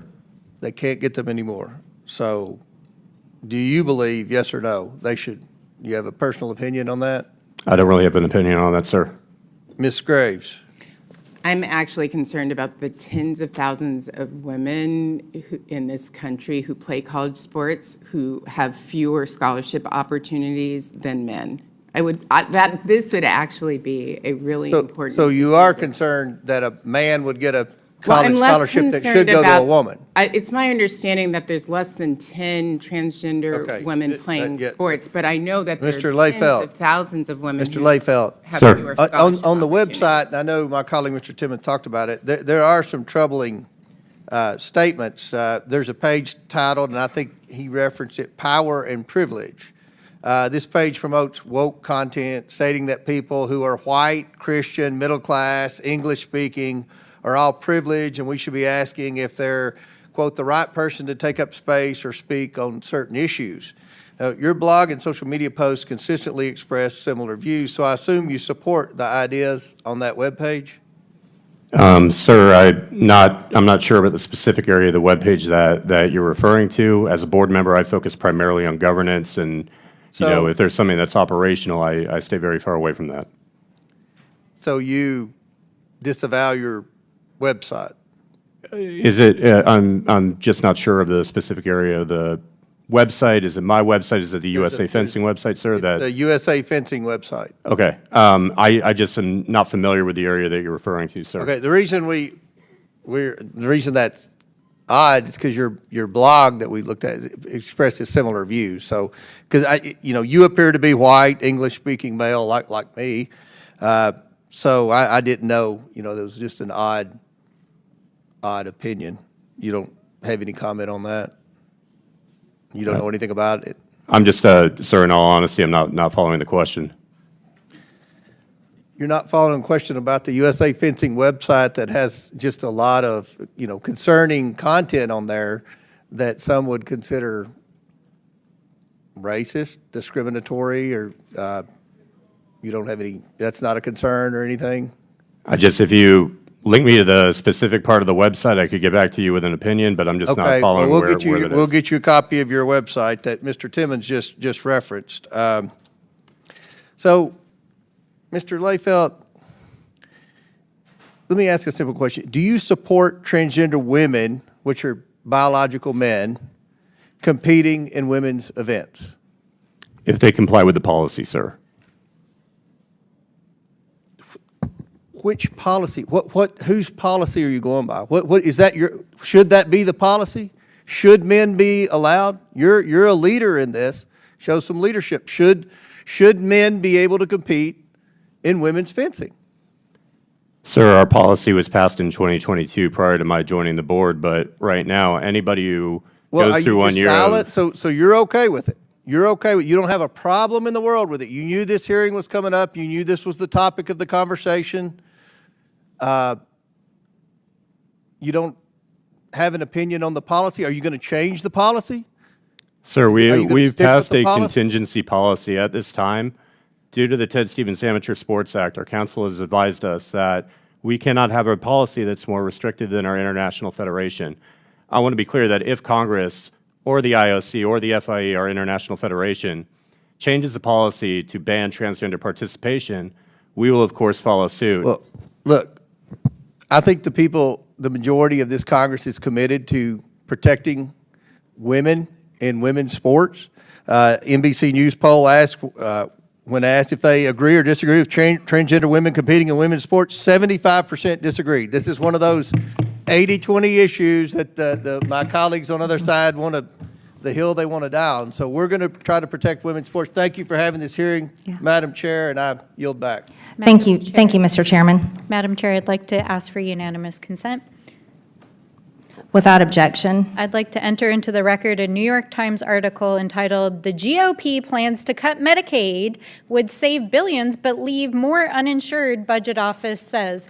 That's what we're actually outraged Without objection, about. so ordered. I now recognize Also, I Mr. want to point Burchett out that the from most Tennessee. powerful oversight Republican You're not Congress recognized. Ms. Stansbury, you're not recognized. talking I'm about sorry, we're going to fencing Crockett. while they're trying Okay. to cut Medicaid. Actually, Ms. Stansbury, you're not recognized. I now recognize Ms. Crockett from Texas. Thank you so much. It is so interesting that I just learned today at 44 years old that the Republicans are going to be the ones to save women. The same Republicans that have been, say, for women's reproductive acts, or the same Republicans that have stood for the Equal Rights Act, which would hopefully get women to equal pay, or the same Republicans that just this Congress voted for the SAVE Act, which we know would disenfranchise women from even being able to vote. But let me tell you, they are our saviors, and so I am so happy to be here today, because otherwise I would not have an idea that I had a savior in the Republicans. So let's also talk about the fact that it's only been 100 days, 100 long, terrible days for anybody that absolutely believes in reality, because what we know is that they have terminated staff responsible for enforcing federal protections against sex-based discrimination. Sounds like that's pro-women. Or they've cut funding for domestic violence survivor services. Sounds pro-woman to me. Or they've prohibited funding for research affecting women's health. That definitely sounds pro-women to me. Essentially, they closed the Department of Education's Office of Civil Rights. Again, sounds like they are fighting for us. And instead of providing oversight over these actions, congressional Republicans have been working to execute one of the most aggressive anti-women legislative agendas in history. And yet, they're here today trying to convince the American people that discriminating against trans people is somehow the only way to protect women. This hearing has nothing to do with improving government efficiency. It's another attempt by Republicans to distract from their demonic and disastrous policies that are making it more difficult for Americans to make ends meet. So, Ms. Goss-Graves, I want to play a game. It's called Trump or Trans. You ready?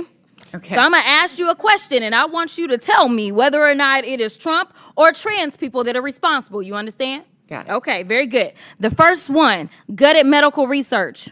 Trump.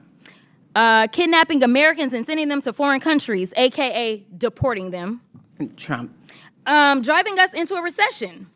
Trump. Increasing the cost of everything. Trump. Waging an idiotic tariff war. Trump. Harming farmers. Trump. Ignoring the Constitution. Trump. Proposing to take away Social Security. Trump. Cutting health care. Trump. Firing government workers who keep our country safe. Trump. Encouraging an environment of hate and divisiveness. Trump. Thank you so much. This committee could be engaged in actual oversight of fraud, waste, abuse, and mismanagement. So let's talk about waste. like Trump's plan to spend almost $100 million for his little birthday parade, or how he spent 25% of his first 100 days golfing, costing taxpayers tens of millions of dollars. In fact, it's a little bit over 30 million at our last estimation. In fact, President Trump is on pace to spend more than $1 billion of taxpayer dollars just on golfing. Yet the Republicans have been silent. So they must think spending taxpayer dollars on the president's golfing trips is more important than providing health care to their constituents. And when I talk about constituents, we're going to talk about the ones on this committee. So if we look at Texas 26, 39,000 children look to potentially lose their Medicaid with the cuts that they are about to vote on for reconciliation. 88,000 in Georgia 3, 68,000 in Missouri 7, 79,000 in Tennessee 2, 86,000 in South Carolina 4, 50,000 in Texas 04, 85,000 in Texas 27, and in Georgia 14, 111,000. And if you add that up just on this committee, we have 606,000 kids that are relying on us to do right by them. And instead, we playing these crazy games because we worried about 10 trans folk that are in sports right now in college. I wasn't elected to be engaged in these fights. I was elected to make sure that those kids, the kids that they are about to neglect with these terrible votes that they're about to take, I was elected to protect them and to make sure that they could grow up and have all the opportunities. But let's keep on track. Now, when we look at how much they are spending on, let's look at fraud. We could investigate whether the White House and the members of this subcommittee engaged in insider trading and market manipulation. Maybe it's a coincidence that the chairwoman brought hundreds of thousands of dollars worth of stock the day before Trump announced a 90-day pause on tariffs. But I guess we'll never know. So finally, let's talk about abuse. Like how the Republicans have let Elon steal data of Americans and his competitors to make himself even richer. Look, don't let these hearings distract you from their destruction. This is rage baiting instead of conducting oversight over the issues that Americans actually care about. And with that, I will yield. The gentlelady's time is expired. Madam Chair, I now recognize. Madam Chair, I move down to take down her words impugning you. It's saying you committed a crime. Without objection, so ordered. What? That's not. Second. See how. The committee will Point of suspend. The parliamentary committee will inquiry. suspend. Point of parliamentary inquiry. We're going to go with hers first, right? Madam Chair. The committee will suspend. The member will state the words she wishes taken down. Well, actually, Madam Chair, the words were actually not made in a The timely committee manner. will suspend.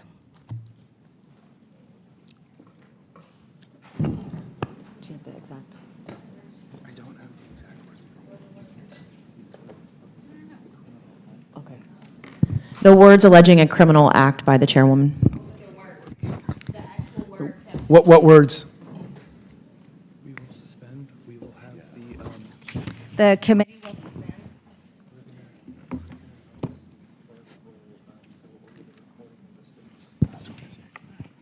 The clerk will go over the recording with the stenographer, and the committee will suspend.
So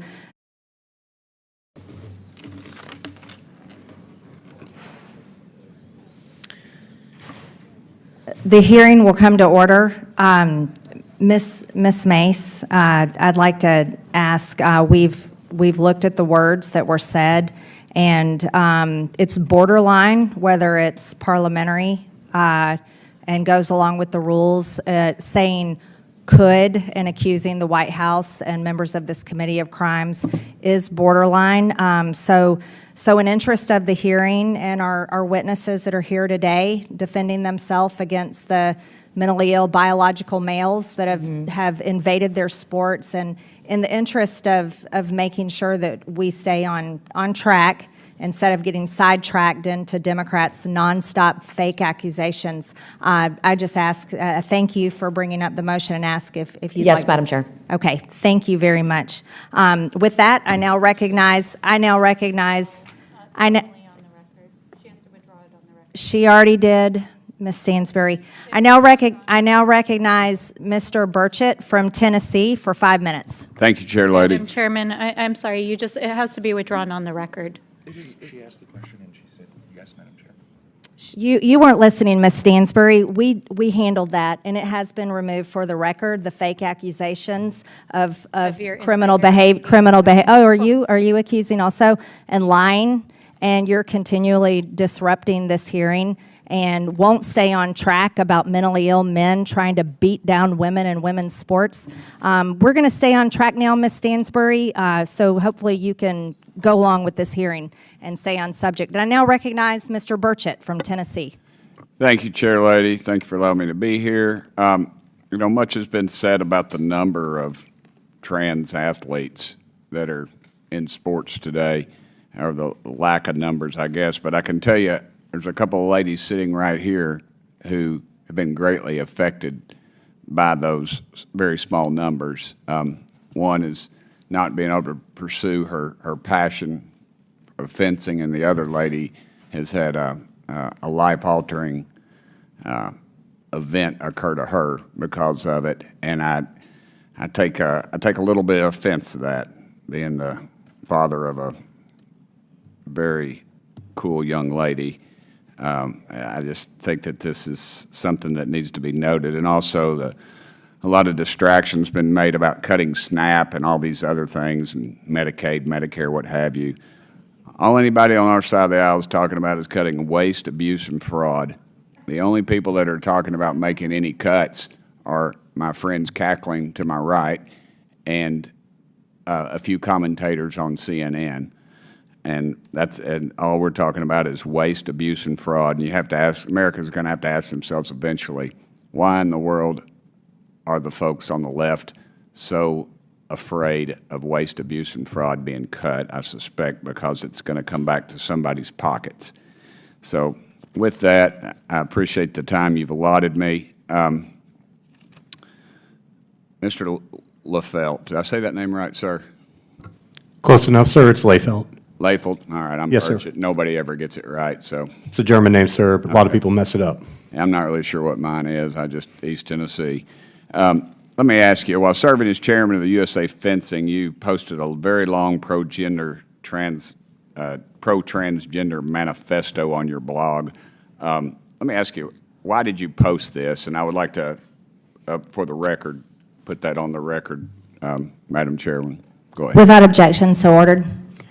Sir, I posted it in my personal capacity, just over the years having observed a lot of transgender women transition and the success that they had found in fencing and the purpose that it gave them in life. Okay. In the post, you mentioned you had no problem with your daughter facing a man in the sporting event. Is that true?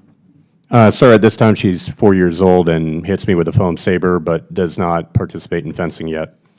Okay. But when she is at the age where she would take this sport on, is that something you would think would be fair, that she would compete with a man? Sir, we are one of the safest sports in the Olympic movements, and 34% of our events are mixed gendered. I'm not talking about the safety issue. I'm just talking about the fairness issue, sir. I realize you cover up, and I realize nobody gets poked in the face anymore. I get that, but do you think that's fair That's just a simple yes or no. So long as the competitor has met all of the hormonal requirements and complies with the policy, I would be okay with it, sir. Okay. On Instagram, a commenter asked, are you okay with a cis female? And I don't like these terms. I had to look it up. A cis female is someone who's born a female, I believe is correct, meaning women.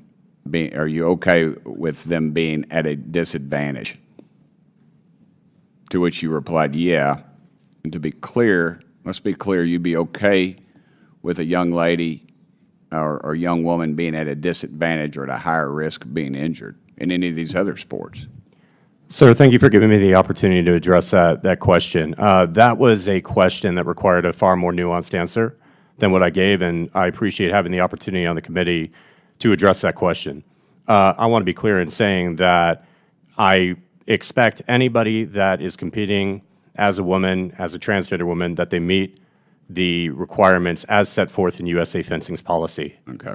Look, I hate to say I reclaim my time. It sounds like being a jerk, but I'm going to do that if that's all right with you, brother. Is it true that USA Fencing created an equality map? I know it was referred to either of states not to have events in because of what the democratically elected representative of those states voted for. So there was a MAP policy that a few of your colleagues have referenced that was passed before I joined the board. It does exist, and it does not exclude any states from selection. To be crystal clear, we have had tournaments in numerous states that are listed in there, including Texas, Ohio, Florida, Missouri, et cetera. It does not exclude any states from selection, and we proudly host tournaments in those states. Okay, well, I'm out of time. I apologize. Thank you, Chair Lady. Thanks, sir. The gentleman's time has expired. I now recognize Ms. Simon from California. Thank you, Madam Chair, and thank you, all of you all, for coming today.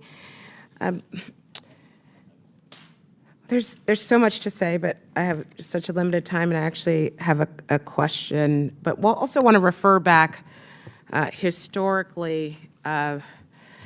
We've been having these conversations for quite some time.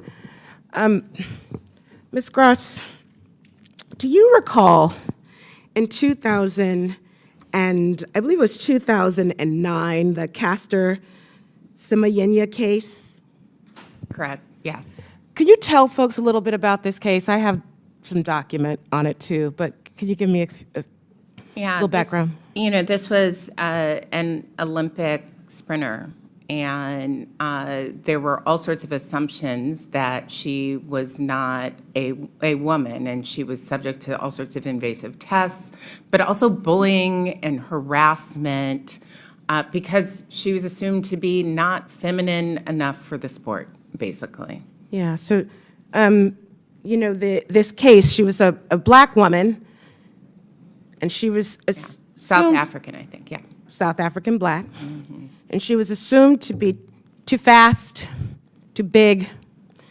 And of course, she was asked to undergo testosterone testing and medical treatment to reverse her natural testosterone that was in her body, but she was born female. That's correct. So I just want to make it clear where we are. On March 25th, in this very room, my colleague, Ms. Presley, she introduced an amendment to this body. And the amendment was pretty clear, and it said, it requested that this body vote down anything, any mention of any policy that would ban racism, that would push forth any clarity around us insinuating as a full body that the Trump administration, when he moved executive orders, that they wouldn't mention or allude to any kind of segregation. My colleagues on the right voted that amendment down, every single one of them. So even if you're not transgender, folks who are watching, I want you to understand why this moment is so important. We have a party who has been very clear about what their intentions are for this country. Very clear about what their intentions are for this country.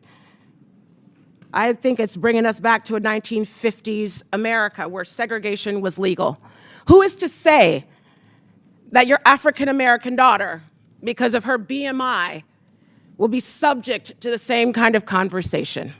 Who is to say, if we move forth in this conversation, that your daughter, who was born a female, would be subjugated, and subject, I should say, to inspection of her genitals when she went up to the mount to play t-ball because she looked a little bit different from other folk? There's a slippery slope here. I definitely want to talk about race, fraud, and abuse in the 119th Congress. It's important. And it's also important for us to realize that the cruelty of not centering all Americans, how difficult that is, but it is ingrained in who we are to figure out how we love and support and not pathologize anyone. Let's be careful. Let's be careful. Ms. Gross, I wanted to give you an opportunity while my time is limited to share anything else about really what we're seeing here and how the slippery slope can maybe go a little bit farther and more horrific than it already is. Well, I'd say it's already happening. We're already seeing girls being challenged for not being feminine enough, for being too tall, too fast, too good at what they do, by other parents, by school officials. Discrimination never begins and ends with the small group of people who are initially targeted. It will extend and harm all girls.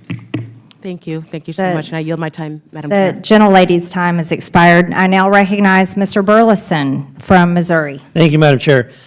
And thank you to our two witnesses for confronting the assault on women's sports. Men and women's sports is absolutely nonsense, no matter how you spin it. It's shameful to look at the women that have been hurt from these men and tell them that they need to be silent in the name of inclusion. This whole hearing, we've had motions to try to stop this hearing, to stop these young women from expressing their views. It's almost as if we have nothing to see here. We don't want to hear what you have to say.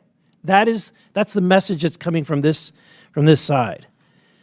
But I'm here because I want to hear what you have to say.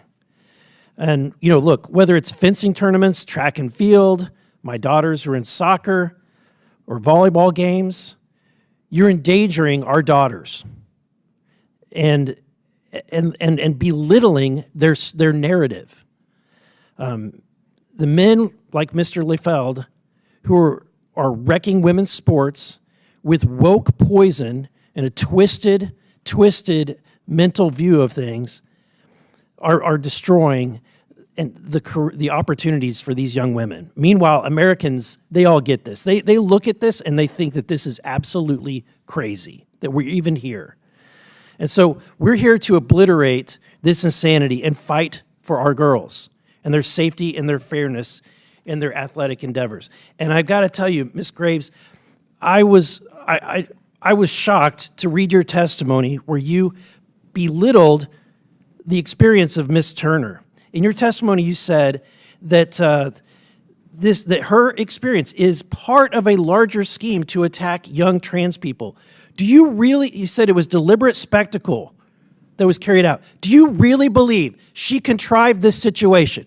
That she put herself. She testified that she planned the night before. She cried the night before.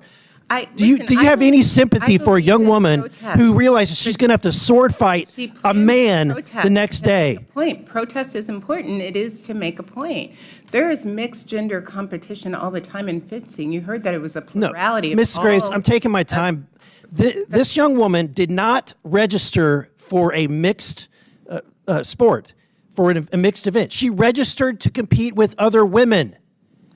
And that right was taken from her, and she,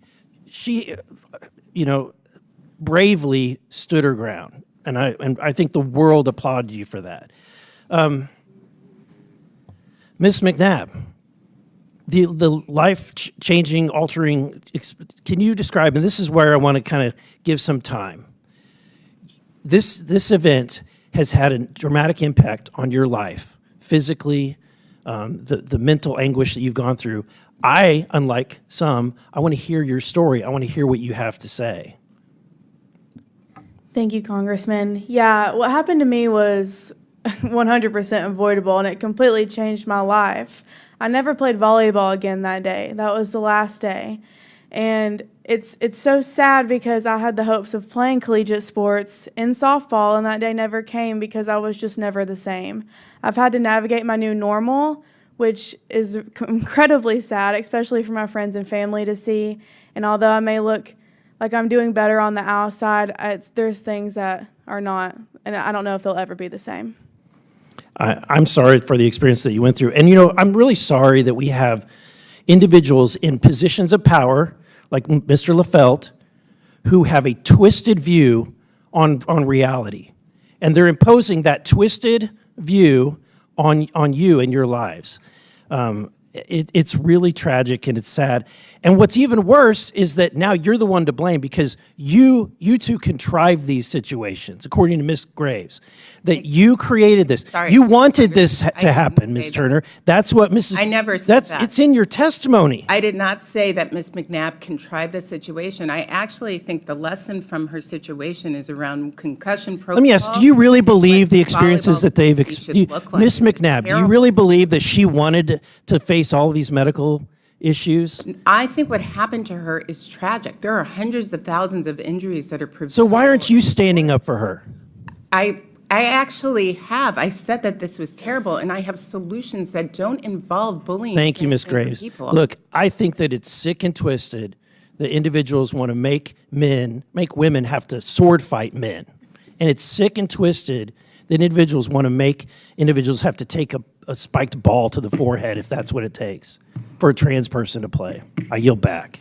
The gentleman's time has expired. I now recognize Ms. Randall from Washington. Thank you. This hearing, much like the long suspension that we had a few speakers ago, is a waste of taxpayer time. Yet another showing of the 24/7 circus that this majority has been conducting as puppets of this president's agenda. We have people at risk of losing healthcare coverage for concussions, for preventable diseases, for brain injuries, for cancer, people at risk of losing healthcare coverage, federal workers and veterans fired without reason. FAA woefully understaffed and presidential appointees taking advantage of their position for personal gain. And yet, the first subpoena that this majority feels compelled to execute, not any that we tried to offer for Elon Musk, but it's to bring the chairman of the board of USA Fencing in. No offense, Mr. Leifelt, but this is part of a crusade against trans people. There's nothing else to call it. No one can explain away how questioning the chairman of USA Fencing on trans people in sports brings down costs for American people. Much like no one can explain how banning trans people from our military ranks makes us more safe. In fact, Representative McGuire, who's not on this subcommittee, but is on the full oversight panel, said this morning something that we could all do well to remember. If somebody saved your life on the battlefield, you wouldn't care if they were pink or blue or male or female, if they called themselves a Democrat, Republican, or an independent. We are all Americans. But we care more, my Republican colleagues care more about policing the way that people live their lives instead of ensuring that they can. Last week, this committee advanced a bill gutting federal employee pay and benefits. This week, the Energy and Commerce Committee was supposed to mark up their piece of their reconciliation package that would cut $880 billion from Medicaid health care for people. This is so unpopular that they had to push back their meeting a week in order to find the votes. But here's the thing. Despite their attempts to distract and deflect, by focusing on trans people who are just trying to play sports and live their lives, the American people are paying attention. They feel the cost of goods going up. Does this hearing address that? No. American people feel the fear of wondering if they'll have health insurance tomorrow. Does this hearing address that? No. I don't know if any of my colleagues are even talking to their constituents, because I've received over 60,000 messages and phone calls, held 8 town halls since being sworn in, and not one person asked me to use my time here to attack trans people. I cannot make it make sense. In fact, Madam Chair, as I think we heard earlier, 155,000 people in your district are at risk of losing their health care under the Republican Party's budget plan, including 111,143 children and 20,000 seniors. Do you want to tell those folks that you care less about them, or should I? Ms. Randall, in my district, no one's going to lose any of their benefits. It was a promise by President my Trump time, and Madam myself, Chair. but they're I'm concerned reclaiming my about men time. defeating women in Madam sports. Chair. By the way, your patriarchy earrings are screaming of the hypocrisy. I'm glad you like my earrings, but I'd like to reclaim my time. I'm here today on behalf of my sister, Olivia, who would have been unable to live with her complex disabilities for 19 years without Medicaid, and I'm here on behalf of the 72 million families and seniors who rely on Medicaid.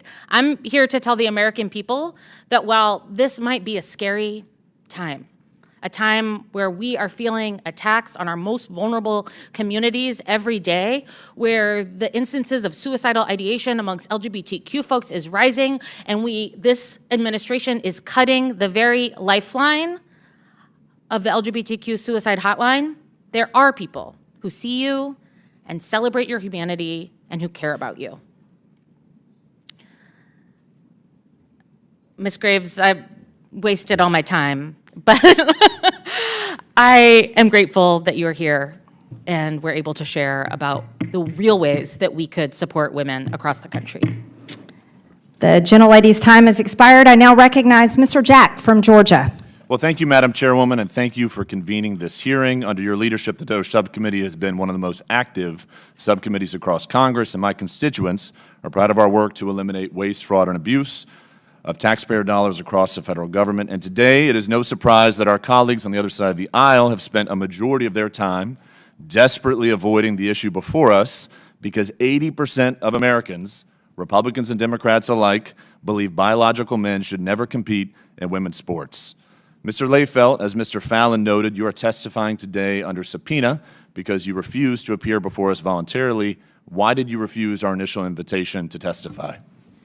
Congressman, thank you for giving me the opportunity to address that. Our CEO of the organization, Phil Andrews, was offered as a witness, and we felt, given his full-time capacity that he operates in this role, that he would be able to answer the questions more thoroughly than I can. However, since I'm here, I'm happy to be here and answer your questions. Thank you. And as chairman of USA Fencing, how many members of USA Fencing are biological men who have participated in women's competitions? Rough estimate. Rough estimate, sir. I believe that it's roughly 200 total, with I think 39 that are transgender women. And of that group of biological men, how many have won championships in women's competitions? Rough estimate. I couldn't tell you the specific number, sir. 5, more than 10? I'm honestly not sure, sir. I mean, I have the data on how often cisgender women prevail against transgender women, but specifically the number of medals, et cetera, I'm not sure off the top of my head, sir. And conversely, how many biological women are participating in men's competitions within USA Fencing? 34% of our events are mixed, sir, and so it's fairly regular for that kind of event to happen. There are a plurality of our events. And again, I'm just referring to specifically male, non-mixed competitions, specifically male competitions. How many biological women are participating in those, to the best of your knowledge? So just so I understand your question, sir, biological women competing in the men's division, sir? Yes. I'm not sure, sir. Okay. Well, I think the disparity alone, as we've seen, confirms that this approach is inequitable. The data across other sports affirms it. In recent years, over 600 female athletes have lost more than 900 medals to biological men and women's sports. And again, over 80% of Americans, Republicans and Democrats alike, agree that biological men should never compete in women's sports. Mr. Leifelt, and I mean this with respect, in your capacity as a representative of USA Fencing, have you ever impersonated a woman? No, I have not, sir, not to my knowledge. I ask because I understand you have a history of creating fictitious female personas. In one instance, you impersonated a woman named Dorothy and wrote an email to yourself, which you then published on social media for all your followers to see along with your response. Do you want to comment on that? Yeah, I do, sir. Thank you for giving me the opportunity to address that. It was a poor attempt at humor. It was unbecoming of me as a leader of this organization. It happened again. It's unacceptable. And it's not something that should happen with any human-to-human interaction, period. Thank you. Ms. Turner and Ms. McNabb, I want to commend both of you. You are both very brave women. And Ms. Turner, your courage that you displayed on March 30th galvanized millions of Americans in support of the simple truth that biological men should never compete in women's sports. And with my remaining time, Madam Chairwoman, I'd like to learn a little bit more about the culture within USA Fencing. Specifically, Ms. Turner, reporting suggests that you previously raised your concerns of the policies with which you have to face to USA Fencing officials. What was the response when you did so? I had done so privately, and the answer is that they did not respond. But I have known of other members of USA Fencing, a mother and a daughter who did come to USA Fencing asking, saying that they did not approve of the transgender policy, and they were told that they would be sanctioned. And did you or have you feared retribution from USA Fencing with respect to your brave stance and likewise your concerns you've raised before you took that stand? Yes, and I still do. I don't think I'll ever get a fair bout again from a referee or that I'll be welcomed without harassment. And why do you think that culture exists? Just, you know, you've experienced it. I'm curious your own perspective as it relates to the culture that tolerates this type of behavior. I don't think they communicate well with people who oppose this policy. No one ever asked me what I thought. And I think maybe if they had, they'd know what my stance was, you know. So. Well, your bravery led us to ask you your thoughts today in front of the American public. So grateful for both you, Ms. McNabb, and all of our witnesses for testifying. Madam Chairwoman, I yield the remaining 4 seconds to you. Thank you very much. The gentleman yields. I now recognize Ms. Jacobs from California. Thank you. I'm not normally a member of this committee, but I could not sit idly by while Republicans attack the transgender community for the millionth time. And look, there are real, well-intentioned questions and policy decisions that need to be made around trans issues. I understand that. For a lot of people, these issues are new. It can feel intimidating to talk about them, scary to ask questions. We need to be having dialogue. But that's not what we're doing today in this hearing. This hearing is a waste of time and neglects to provide actual oversight of the ways the Trump administration is dismantling our government and hurting women and girls. Madam Chairwoman, would it be accurate to say that you believe no one should receive gender-affirming care?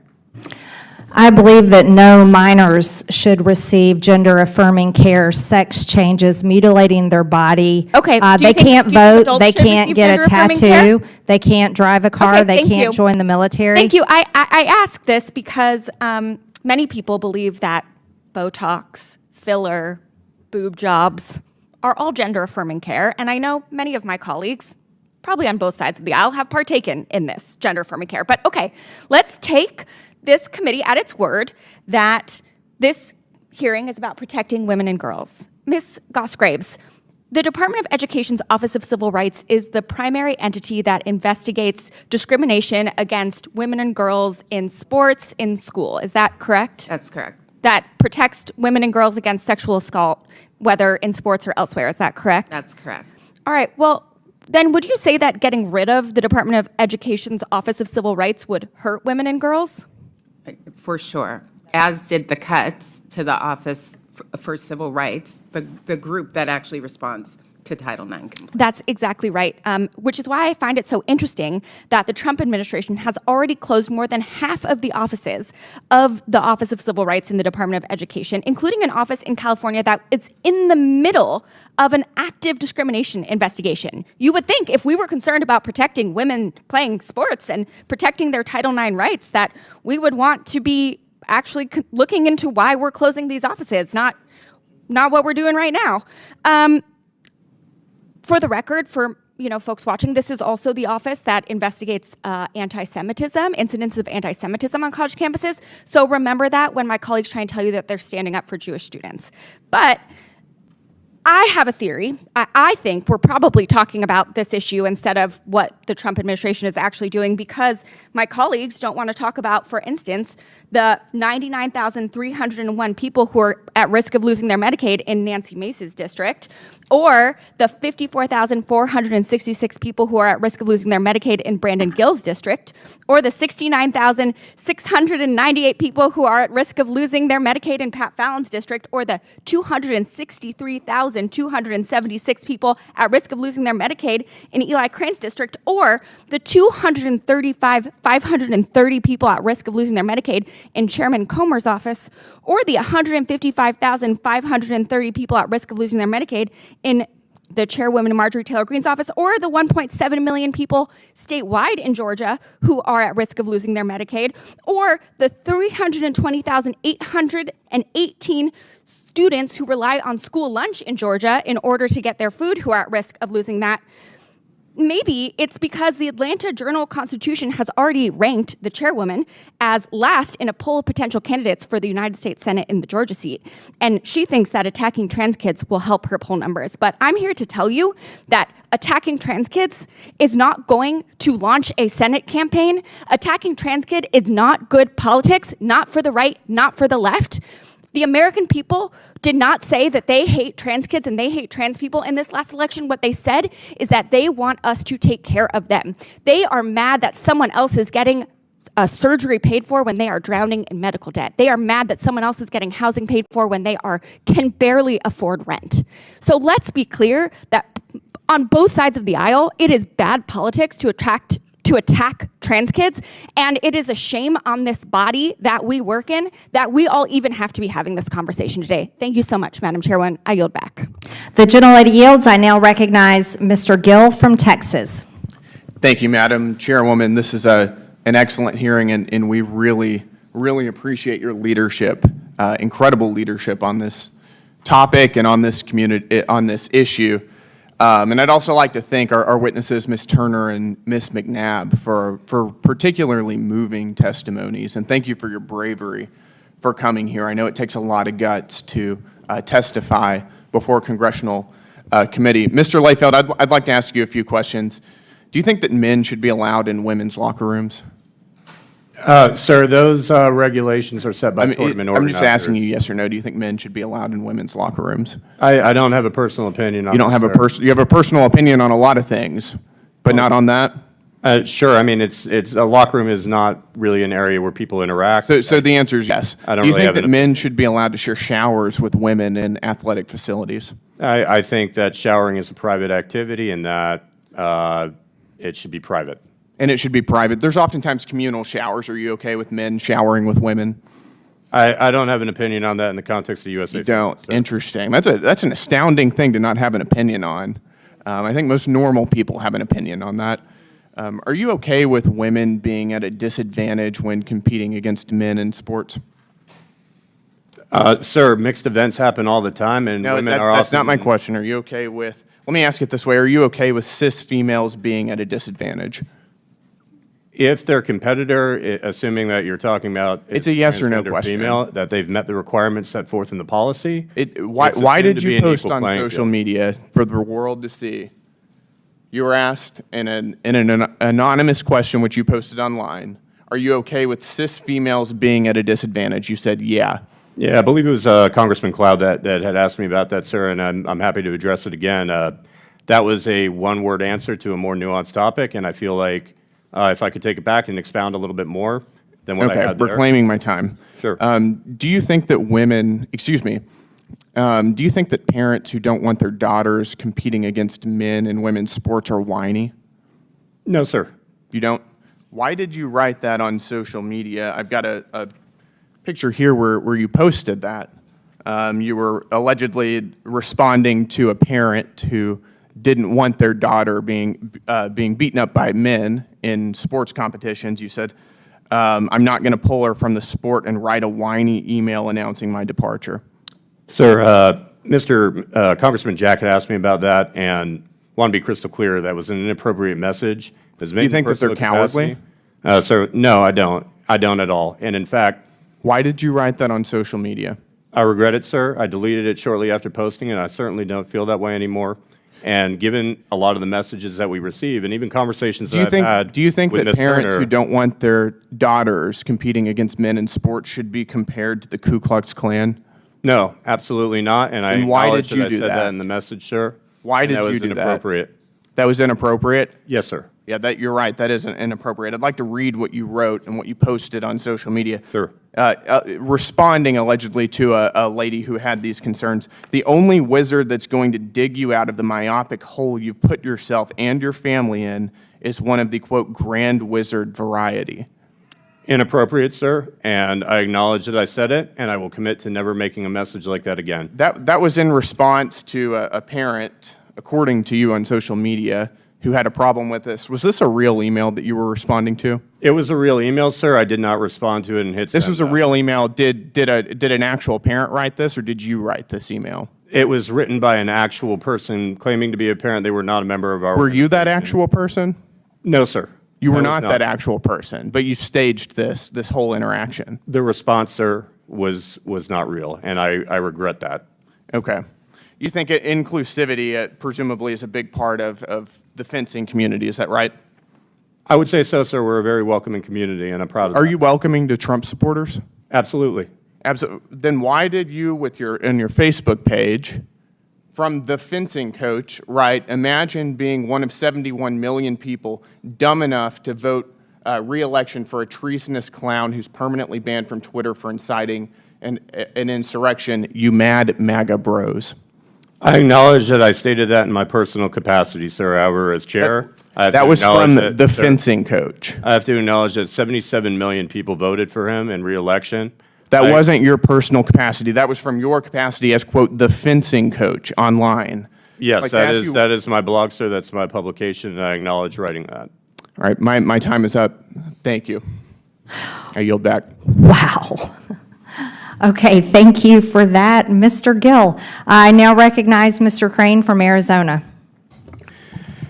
Thank you, Ms. Chairwoman. Thank you to the guests for showing up today. Many Americans ask me all the time, what is wrong with this country? Why does it appear that we've gone mad? And I think this subcommittee hearing is a testimony to what has actually happened. And I know I hold some beliefs that,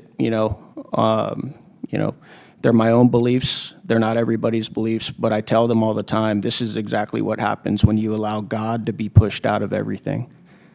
This is what we're seeing, because God has clearly spoken about this. In Genesis 5:2, he says, I created them male and female. And what's really going on up here in D.C. is just a microcosm of culture.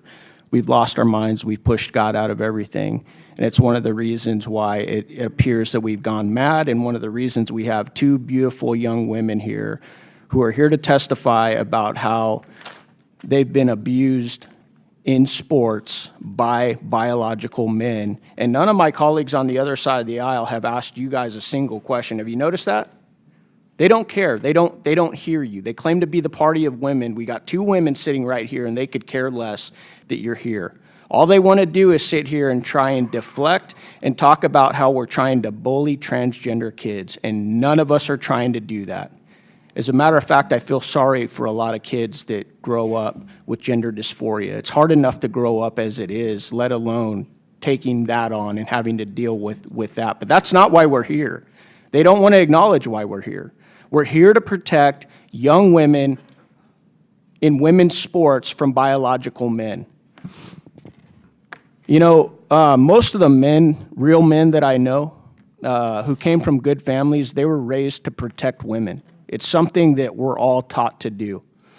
We have clearly failed to do that as a culture and a society, and this hearing is a testimony to that. I want to ask you, Mr. Layfield, did you grow up in a family where your parents taught you to protect women? Absolutely, sir. My parents are here with me today, and I'm proud of the lessons that they taught me. They absolutely taught me to protect Great, women. thank you. Then why aren't you doing that, Mr. Layfield? Why aren't you protecting women? Because we got two sitting right next to you who will tell you that not only are you not protecting them, but you're depriving them from participating in sports and everything that goes along with that. Why aren't you protecting women? Sir, from a fencing standpoint, it's one of the safest sports in the Olympic movement. I know that, you think swords present some kind of danger. No, we're not talking about swords. We're talking about biological men, and you know it. Don't try those games with me.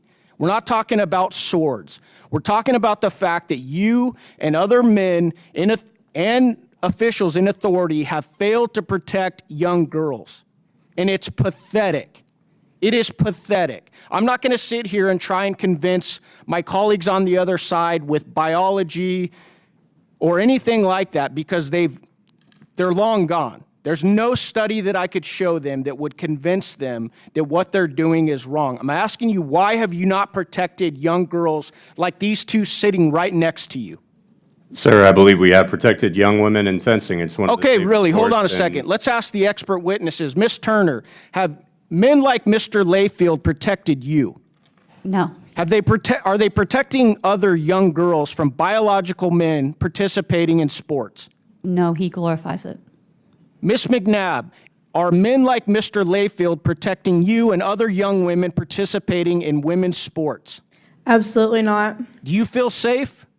No. You shouldn't, because guess what? God created men and women differently, and I know that this town and many in this culture have a real problem with that, but it is a fact, okay? It's just a fact, and you guys know it. You have permanent injuries for the rest of your life. Is that correct, Ms. Knapp? That's correct, Congressman. Evil triumphs when good men and women do nothing. Not only have you done nothing to protect these young women, but you've actually sided with policies that are destructive to young women's sports. You said you have a daughter, Mr. Layfield? I do, sir. That's sad, man. That's sad that you wouldn't protect young girls from what's going on in this culture. And it's disgusting to listen to these posts that you yourself posted. I can't believe that you're still the chairman of this organization. I really can't after hearing some of those posts. Calling parents who are concerned about this type of leadership KKK members, are you serious? Shame on you, bro. I yield back. The gentleman yields. I now recognize Ms. Mace from South Carolina. Thank you, Madam Chair, and thank you for the invitation to participate in today's hearing. Ms. Goss-Graves, so-called, quote, expert in women's rights. Do you know how many years it took South Carolina to elect its first Republican woman to Congress? Well, what year did? 100 years since women got the right to vote. Do you know how many years it took the Citadel, the Military College of South Carolina, to graduate its first woman? Well, 157 years. So I have a series of yes or no questions I would like to ask you based on some of your previous statements. In your opening statement today, you said trans women are women. Ms. Goss-Graves, what is a woman? So a woman is an adult female. A woman identifies as a woman, and I actually think it is. What do you consider a female? What is a female? So there are some women who were assigned a female. You say you're here to defend women. You say you're here to defend women, but shouldn't you be able to define one? Shouldn't you be able to define one if you're for women's rights? That's literally what I'm. Ms. Goss-Graves, do women have penises? So again, I believe that women. Democrats have gone so crazy, women can have penises. That's not a thing, that's not biology, it's not science, and you sound like a lunatic. And the women. Should young girls just get used to penises in their locker rooms and showers? My next question, yes or no? Should little girls get used to penises in their locker rooms and showers? Yes or no? I don't know what you're talking about, but what I will say. Oh, I is that absolutely do. privacy We've in heard locker testimony rooms today is about trans extremely women. Those are women with penises. Those aren't real women. Privacy in locker I'm going to rooms reclaim is my time. When President Trump important. issued an executive order to keep men out of women's sports, thank God he did. You said it was sexist. Yes. Bullying that harms all students. Correct. Is it sexist, yes or no, to protect women from men in sports? Yes or no? If Can't you answer the want to question. protect Is it sexist women to acknowledge basic science? Men and women are sports. built differently. Is it sexist to acknowledge science? Can't answer the question. Does forcing No, little I girls would to like to does answer forcing questions, little but you aren't girls to allowing strip me down to in front of answer men in questions. locker I don't rooms even harm girls? understand that. Does forcing little girls I would to like strip to down in answer front of men in the questions, but for locker some room reason you're harm not little girls? allowing Yes or me no? to answer Can't answer the questions. question. I Does have forcing 5 little girls to questions to ask you. shower? You've I'm going to given me no reclaim my time. You can quit opportunity. talking. These are yes or no questions. You can answer You've them or not. asked 5 And you've chosen not to questions, but you answer the haven't questions had- today because you don't know how. I And know I it's actually shameful. do know how to answer. Do you support Usually drugging it and chopping requires off kids' some genitals in amount the of name of time. inclusion? Is that a I- thing for you? I have to Do say, you get off I'm on that? so stunned. All right, when a biological by how man crushes insulting a you're girl being in a towards contact sport invited and witness sends her to for the ER, testimony. is that your idea of empowerment? Is that empowering women when a young man beats a girl and takes her, sends her to the ER in a contact sport? Is that empowering? Empowering women? Is that what that is? Are you talking about Miss McNabb?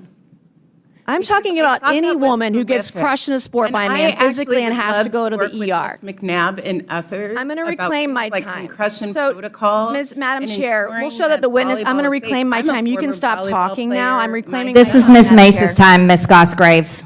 I would like some of that time back, Madam Chair. If a man can be a woman, just identify as a woman, as you say, just by saying so, what is the point of having women's sports? What is the point of women's spaces? What is the point of women's scholarships if you're just going to allow men to take them away? Why even bother? Why bother? The loudest voices, I'm not asking you a question, I'm speaking. The loudest voices on the left claiming to fight for women's rights are the very first people to take them away, steal them, and tear these women down. You're the first to erase them. Mr. Liefeld, Ms. Gosgraves, you all are shameful. I didn't come here to play with an ideology hell-bent on erasing women and grooming children. That's what you all are. You're groomers. And we're not going to. The chairwoman and I, Madam Chair, I'm going to reclaim my. This is Ms. Mace's time. Ms. Gosgraves, Ms. Gosgraves. This is a shocking thing to say about Ms. me. Gosgraves, you are not recognized. Okay, but I just want to say that is a shocking. You are not thing to say about recognized, Ms. anyone. Gosgraves. The time belongs to Ms. Mace. Okay, fine. Like Chairwoman Graham, I've been holding the line for women, standing between perverts and the rights of women and girls. And we're not going to let anyone in this country forget what a woman is. Mr. Liefeld, will you face Ms. Stephanie Turner today? Will you look her in the eyes? Will you apologize to her for the way that she was treated by USA Fencing, standing up for women and girls, women's rights, standing her ground as a woman who only wanted to fence with other women? Will you apologize to her today? Congresswoman Mace, Ms. Turner was given a black card under our rules. Will which you aligns with those of apologize for the International way she was Federation. treated? So that's a no. So, won't do it. Congresswoman, if I could respond to one thing. You know what's unbecoming of a leader? You said this just in your testimony just like 5 minutes ago. Yes, ma'am. That you've said several things that are just disgusting and unbecoming of a leader, to use your words.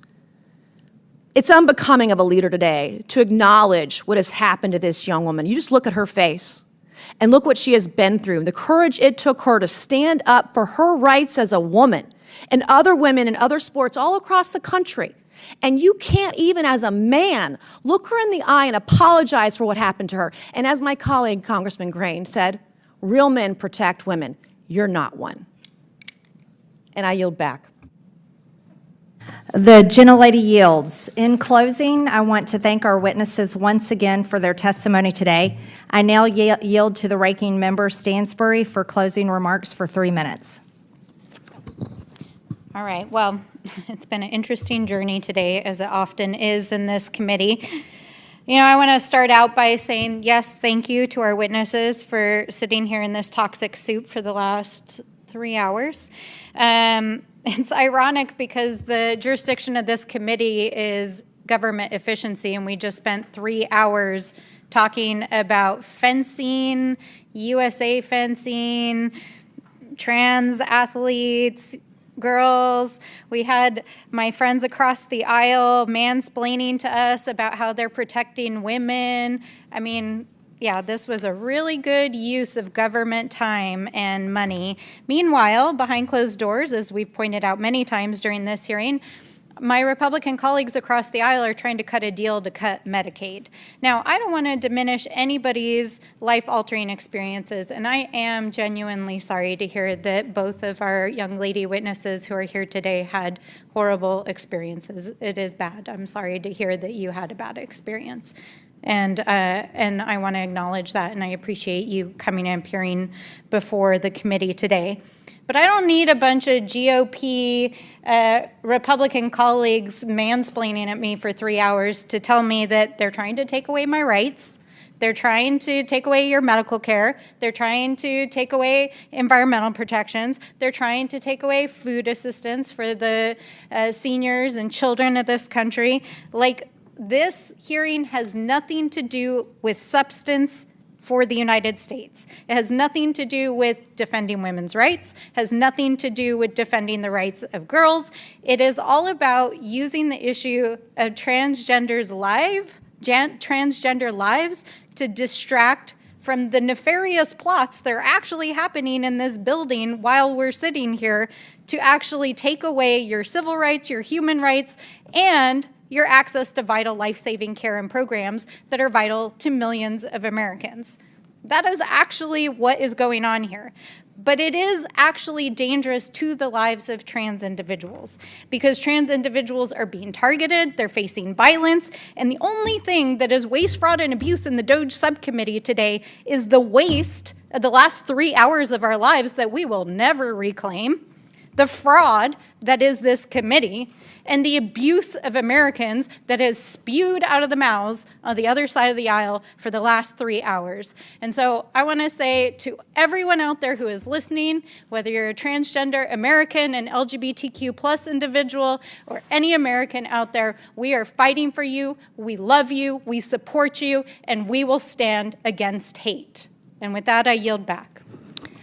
I hope the Democrats keep fighting for the mentally ill biological men who keep trying to beat down women in sports because it's a losing position, it's a losing battle, and that was proven in the last election. Today we conducted oversight of our nation's national governing body for the sport of fencing.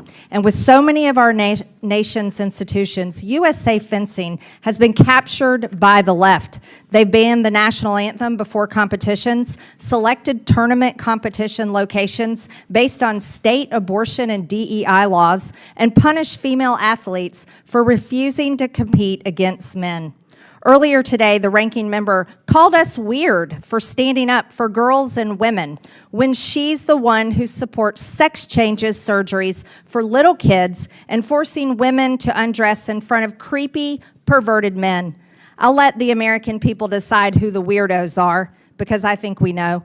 The American people are tired of cultural Marxism and perverted sexual ideas being shoved down their throats, especially when it is being done with our own tax dollars. The issue of men competing in women's sports shouldn't even have to be a discussion. It's unfair, unsafe, and straight up abusive. As board chair of USA Fencing, Mr. Leifelt has used his position to push his own personal trans agenda on the sport. As a matter of fact, Liz Kokab is the most decorated American veteran fencer in history. And that is a man, a biological man, who is a 9th career gold medalist. Let's be real, Mr. Leifelt is not pretending anymore. He's defending the trans. And here's the issue. When you're sending emails to yourself calling yourself Dorothy, and you get caught and have to apologize for lying like that right here in the Oversight Committee, that is pathetic. When you're calling parents whiny for defending their own little girls from the biological males that you're allowing to compete against them, that's pathetic.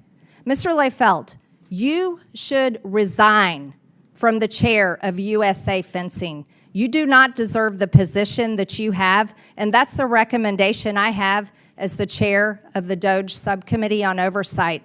And furthermore, it is pathetic that you're a father of a little girl that you would be perfectly fine to teach and encourage to lose, because there is no female athlete that ever wants to lose or come in second place.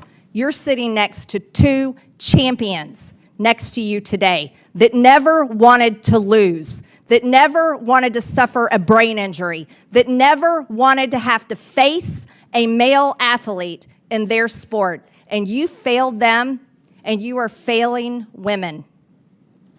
You need to resign. With that, and without objection, all members have 5 legislative days within which to submit materials and additional written questions for the witnesses, which will be forwarded to the witnesses. If there is no further business without objection, the committee stands adjourned.